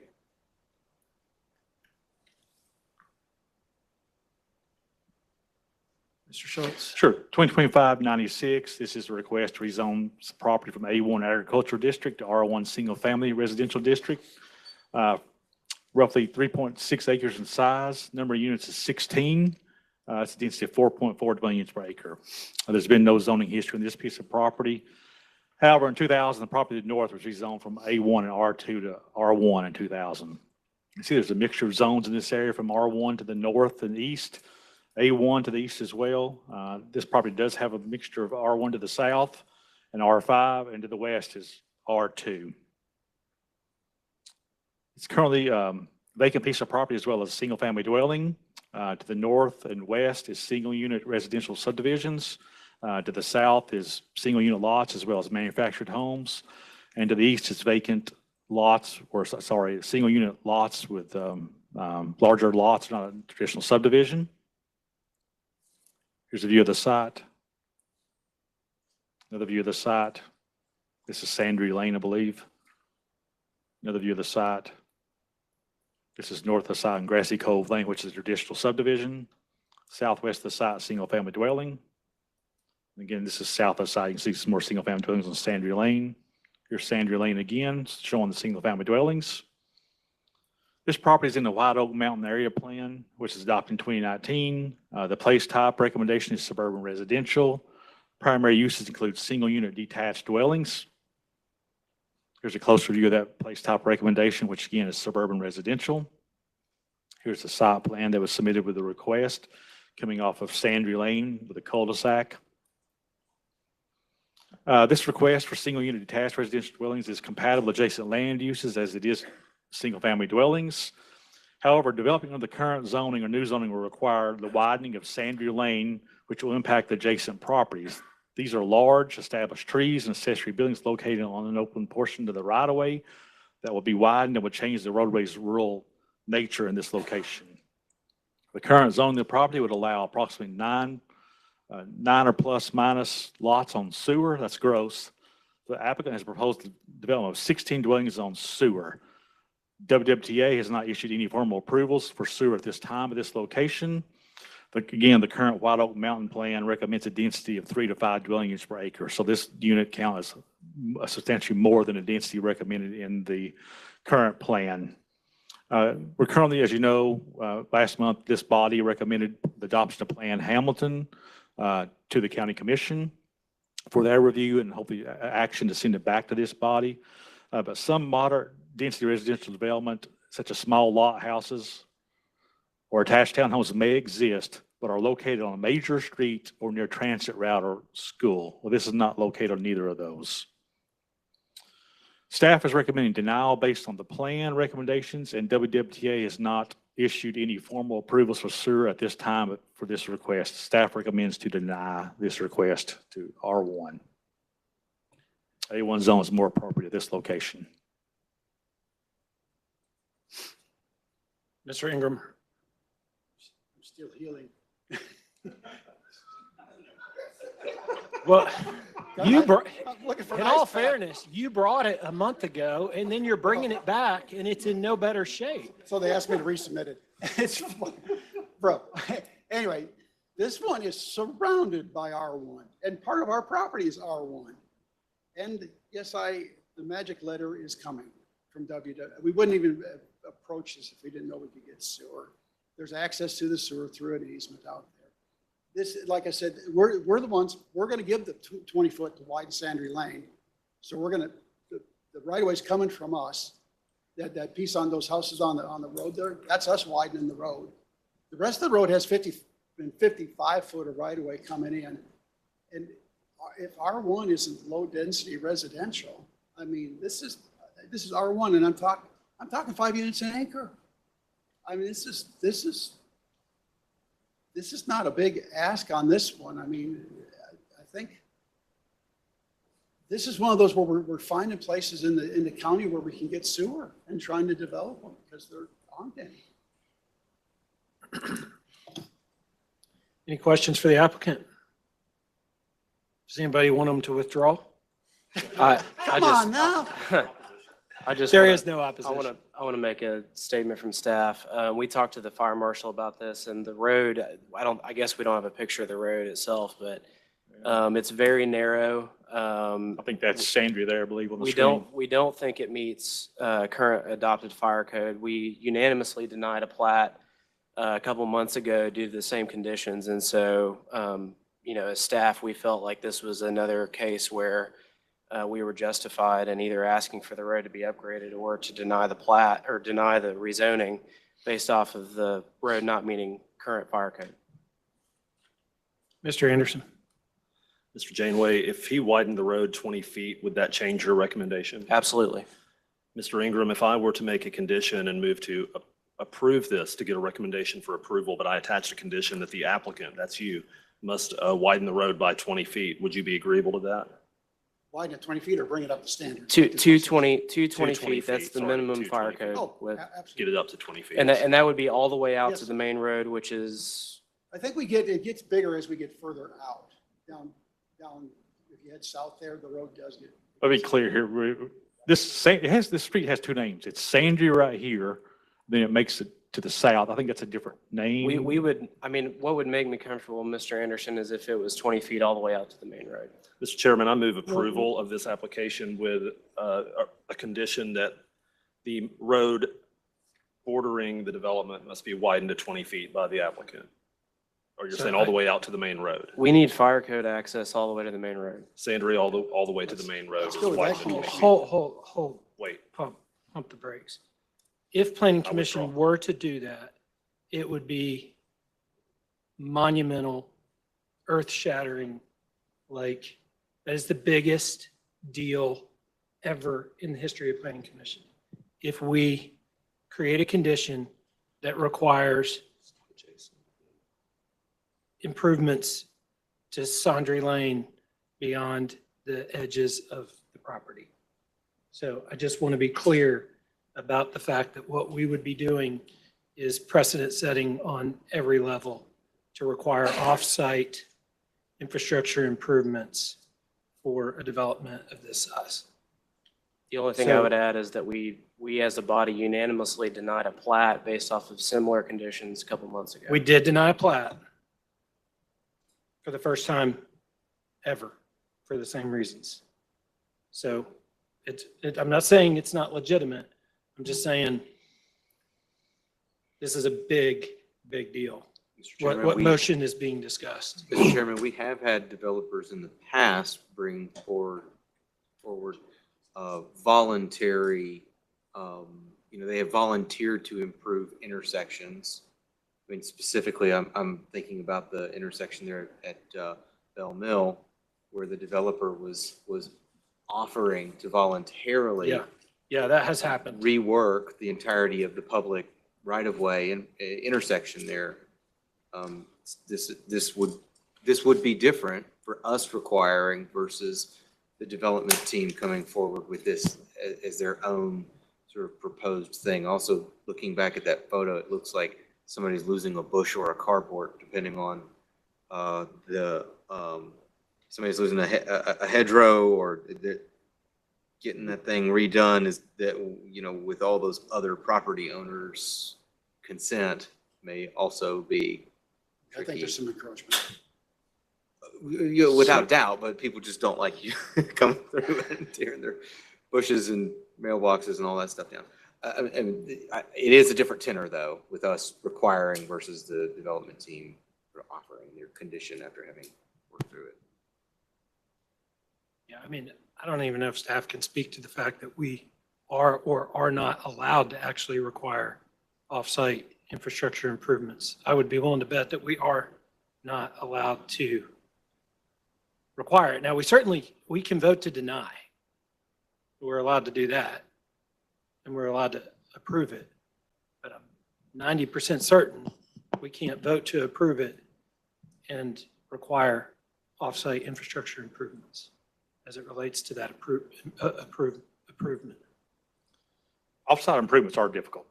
I'm not a lawyer. I can't speak to that. I don't really have anybody here to represent us legally from that standpoint, but they are difficult, challenging. What you can require and not require. I have several thoughts here. First is that I'm going to beat my dead horse again and say it would be great to have somebody from the city attorney's office here to answer these sorts of questions when we can, because this has come up before. It doesn't happen often, but when it does, it'd be really helpful to have somebody who can answer that question.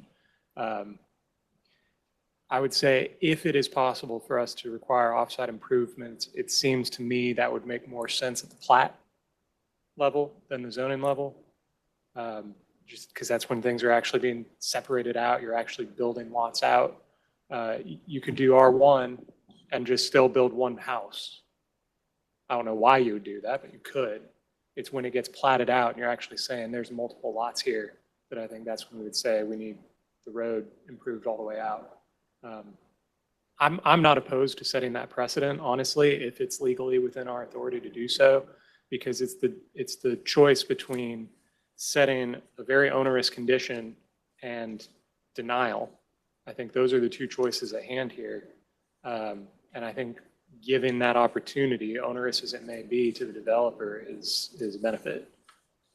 So those are my thoughts. Could the condition be worded in such that it just requires the 20-foot, that the condition is requiring the connection to 20 feet and not necessarily saying where it starts or stops? Does that make sense as a way of requiring it, to say that this development shall have approvable, I don't know, then that feels like that's already in the regulations. I would be comfortable as long as the road meets fire code, which doesn't necessarily mean he has to pave 20 feet. He just has to have compaction to 20 feet. So that could be rock, but just enough where a fire truck can get to the subdivision if there's a fire. Because right now, I don't think it could. Do the subdivision regs not already require that, though? They require it within the subdivision when you plat, but they don't require it to the subdivision. Well, I do have a question then, because there are other houses back there right now. How does the fire truck get to the houses that are currently sitting there? It's the same discussion we had out on Eldridge Road. It was platted before we had an adopted county fire code. And so that's an existing condition, but we're talking about adding quite a bit of impact to this road that doesn't exist today. Yeah. So on the point of whether we should do it now or later, in my mind, where, at least as a developer, what happens is you get committed to purchasing the property at zoning. You think you've got it, and then you come to a plat and find out that I've got to do something that now financially I may not be able to do it. So if you're going to do it, I'd rather do it now. So if you're washing your hands of it, reality is I can't do this deal because of, whatever the factor. I think, waiting until you've already purchased the property or gone through the deal is a big hurdle to make, or at least the uncertainty of it, trying to figure out what you're able to do, And I'm even open to saying something like the road doesn't have to be completed until final land disturbance permit is closed out, something like that. I mean, I want to be as fair as possible. We just need to try to get adequate fire access. So it's connecting out to Udawal Ringgold Road. So if the condition is that it shall meet fire code to Udawal Ringgold Road, that should cover it. Does Dexter Lane meet it now? Is it just this Sandy Lane that doesn't meet it? What, Dexter Lane doesn't meet it? I believe both have issues. Okay. And you're saying that you would want it to, rather than saying we're widening it to a certain degree or anything, it's, you have to be able to get a fire truck. Just meet Hamilton County adopted fire. The fire marshal has to agree to it. Is that not already a thing? Yeah, but I Not mean, for offsite. we have approved hundreds and hundreds of rezoning cases in the city, in the county, in the city for sure, all over North Chattanooga and all over Hill City, where subdivisions were being constructed and the improvements were limited to that of the property. That burden of improving offsite infrastructure has, to my knowledge, never been placed on the developer by this body. So if we do it today, to my knowledge, in 10 years, it'll be the first time we ever said, yes, you can rezone this and you have to improve this offsite infrastructure all the way to your development. We've never done that before. And I'm not saying that you don't have a legitimate concern, but we've never done it before. It sounds to me like what we're saying is this parcel is not appropriate for R1 as it stands because we do not have adequate fire access. And to your point, in the past 10, probably even longer years, we would have just simply denied. Now we're saying, if you want to bring it up to standard, that's your prerogative. I think that's offering more opportunities to provide housing in a tight market than would otherwise exist. So I think it's a precedent that's worth exploring, recognizing it's a big leap, but I think it has merit. Agreed. And I think to Commissioner Payne's point earlier, there would be arguably no circumstance that would warrant bringing Dexter Lane and Sandry up to current without, were it for this occurring. Well, he can theoretically develop A1, 2 units per acre. And he has rights Property too. to So I do do 8 that. houses now. And, you know, I guess we could deny a preliminary plat, but we've, outside of the case that you referenced earlier, never done that either. So, I don't know. Mr. Chairman, sounds like to me we need some legal counsel. That's what it sounds like to me. Should we lump this one in with our set of deferrals for the 30 days? Well, that's true. It would be the county attorney. Yeah, I would say that before it gets to commission, obviously the county attorney would have an opportunity to review, and then they can make a recommendation to the county commission at county commission when it's heard. I'll make a motion. We have we have Chris, you- competing motions. He technically asked first and has already made a motion, so. You can amend my motion if you don't agree with it, or you can vote against it. Those are the options available to you, or the smartest option, vote for it. Chairman, I move that we approve or recommend for approval this request with improvement up to 20 feet of Sandry Lane as it borders the property only. I do not believe it is the responsibility of the applicant to improve the road in front of other approved houses that fire departments must serve today. So it would improve Sandry Lane only as it is adjacent to the property up to 20 feet. Second. We have a motion and a second. Any discussion on that? And I feel like there should be. Nathan, it's okay. You're shaking your I mean, head. I would say I disagree. I'll probably vote against the motion. Well, Oh, sorry. Mr. Chauncey. we're taking some advice here from you, Mr. Janeway. I think it's enough to get us to the county commission, at least to our committees. We can get some advice from our county attorney. So at least we can get it off. I would just reiterate, I feel like as a staff person, I've got to vote in, with our county fire marshal who suggested this. So that's fine. If it's the will of this body to go ahead and move it on with Mr. Anderson's motion, that's fine. But I'll probably have to vote against it myself.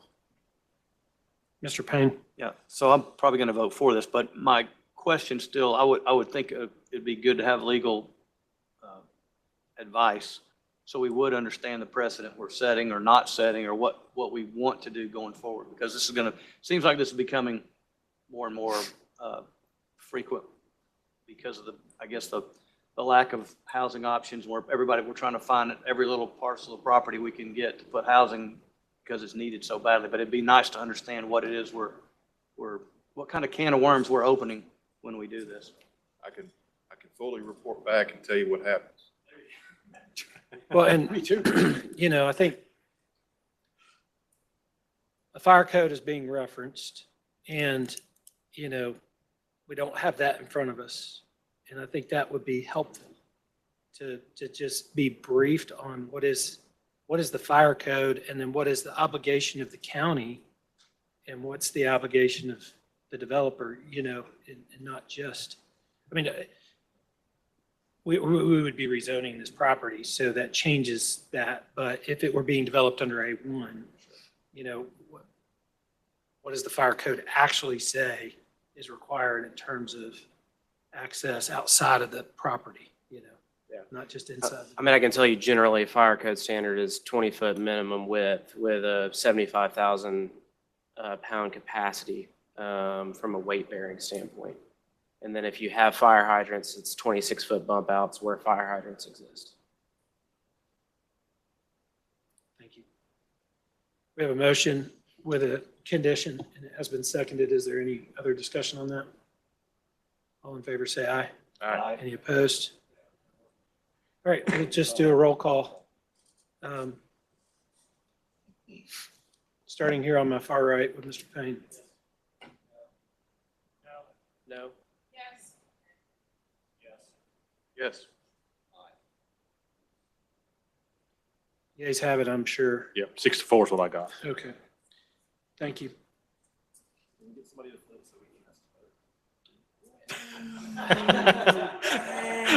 It's only happened 3 times. And they all 3 have been against Mike Price. And all of them were no's, all 3. I'd love to weigh in on one of Joseph's. Ouch. Look what you did to me. I did. Yes. All right, Mr. Ingram. All right, next on our agenda is resolution and amendments. We do have 2 here in front of us, and I see a number of people are still here in our audience. Is there anybody here with any opposition or concern or wanting to speak against either one of these resolutions that's on our agenda? All right, I'll take them in order. Mr. Chairman, can I speak to both of them? Yes. Possible. The first item, the voluntary incentives program, you did see a presentation several months ago by Megan Miles, the Director of Housing Policies, here with us today. There's a presentation if you'd like to see it. But to be clear, this is just codifying the city's incentive program that City Council's already passed. And it changes last we spoke, it changes the program. Instead of perpetuity, deed restrictions are for a period of 30 years. So it's the 30 years one that you'll be voting on today. Thank you. A resolution to amend Chattanooga City Code Part 2, Chapter 38, Chattanooga zoning regulations to add voluntary attainable housing incentive program as created by ordinance number 14185. What's the will of the commission? We have a motion to approve and it has been seconded. Any discussion? All in favor say aye. Any opposed? Motion carries. We have a resolution to amend Chattanooga City Code Part 2, Chapter 38, Chattanooga zoning code regulations to amend various sections in the new Chapter 38 Chattanooga zoning regulations adopted by ordinance 14137 on July 23rd, 2024. Yes. So this one is doing multiple things. It's codifying the current form-based code process for exterior modifications fenestration. It's amending corner setbacks from the RN15 and RN13 to make those more urban corner setbacks. It's clarifying that the riverfront buffer zone in the INST zone is from the Tennessee River floodway and puts a height restriction on structures. In the ordinance, currently there is a section related to vehicle dealerships in the CC zone. Staff is asking the Planning Commission remove that as part of the motion. And then lastly, we did get feedback on the amendment to medical dental office clinic minimum vehicle spaces requirement. We've gotten feedback that medical dental offices require more parking and that the new standard is too stringent. We've actually heard that on several projects.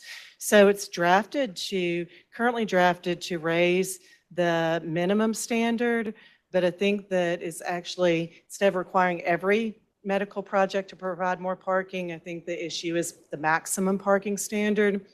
So the proposal language, instead of raising the minimum requirement, instead is to address the maximum requirement. Section 3853 has has section C as vehicle parking maximums. I'm recommending that instead of the proposed language based on the comment we got from Planning Commission, add a subsection that says, except that the required off-street parking maximums for medical, dental office, and clinics shall be calculated at a minimum parking spaces at 1 per 200 square feet. So it doesn't raise the minimum standard, but it does change the calculation for the maximum parking standard. Any discussion? Any questions? We have a motion to approve. I need a second. Any discussion? All in favor say aye. Any opposed? Motion carries. And then we have staff updates. Are there any? Karen or Brian? There are no updates. No updates. Okay. We have time on our agenda for public comment on non-agenda items. Is there any? Thank you. Before, Mr. Payne, just give me just a second. Can I get approval of Planning Commission minutes? We have a motion to approve the Planning Commission minutes of May 12th, 2025. and it has been seconded. Any discussion? All in favor, say aye. Any opposed? Motion carries. All right, before we adjourn, I just want to, back up and figure out, there's been two things, 2 months in a row.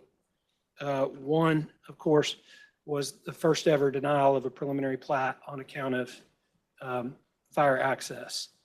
And it just happened like that. Now, there was some discussion about it and those sorts of things. And then, of course, this today. And I feel like Planning Commission is not being very well equipped to handle either one of those. And I don't think that that's a knock on staff.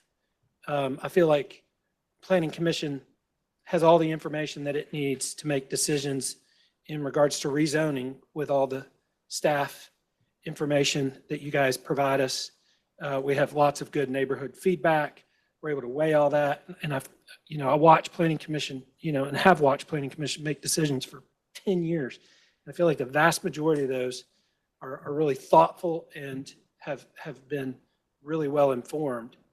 In these two cases, I feel like we're lacking a lot of information, and I don't know what that looks like, because what we're getting is, a different level of scrutiny from county staff than what we've seen historically. And I think for good reason, because of pressures on the county or because of maybe just a more involved process or what have you. But I think it's inadequate, and we need to figure out how to help Planning Commission make decisions like that better in the future and not caught so flat-footed.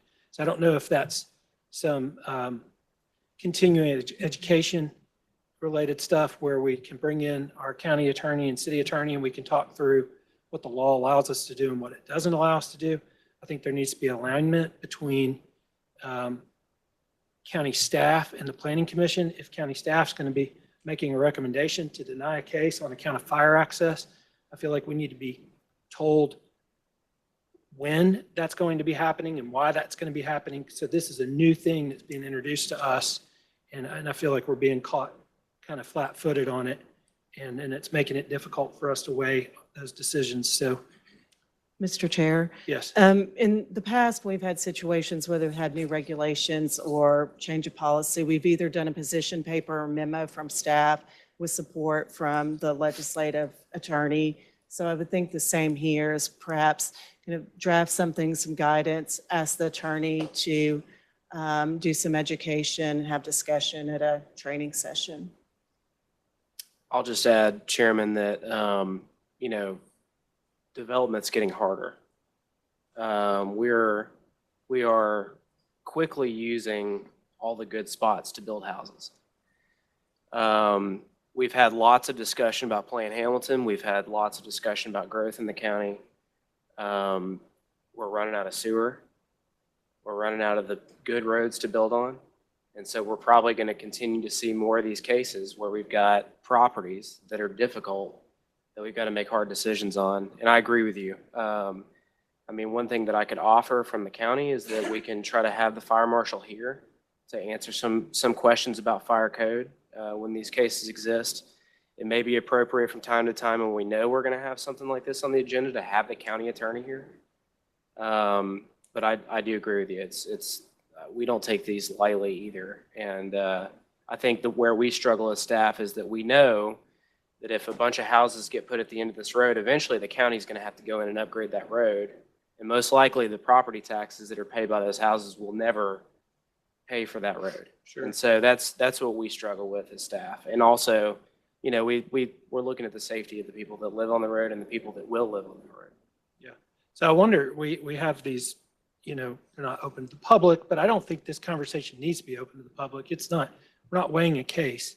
I think it's more about, so if we have maybe a separate work session where we can have some dedicated time to talk through both those cases now that we've actually taken action on them with the county attorney present, fire marshal present, you to be able to speak on behalf of the county and the demands that you're seeing. I just feel like we would be able to be just in better alignment with the staff's recommendations and, you know, hopefully be able to support the county better and the community. So maybe that could be some of our lunchtime before planning commission meetings or a separate work session. Yes, we will pull that together. Thank you. Anything else? I'd entertain a motion to adjourn. Thank you, Mr. Payne.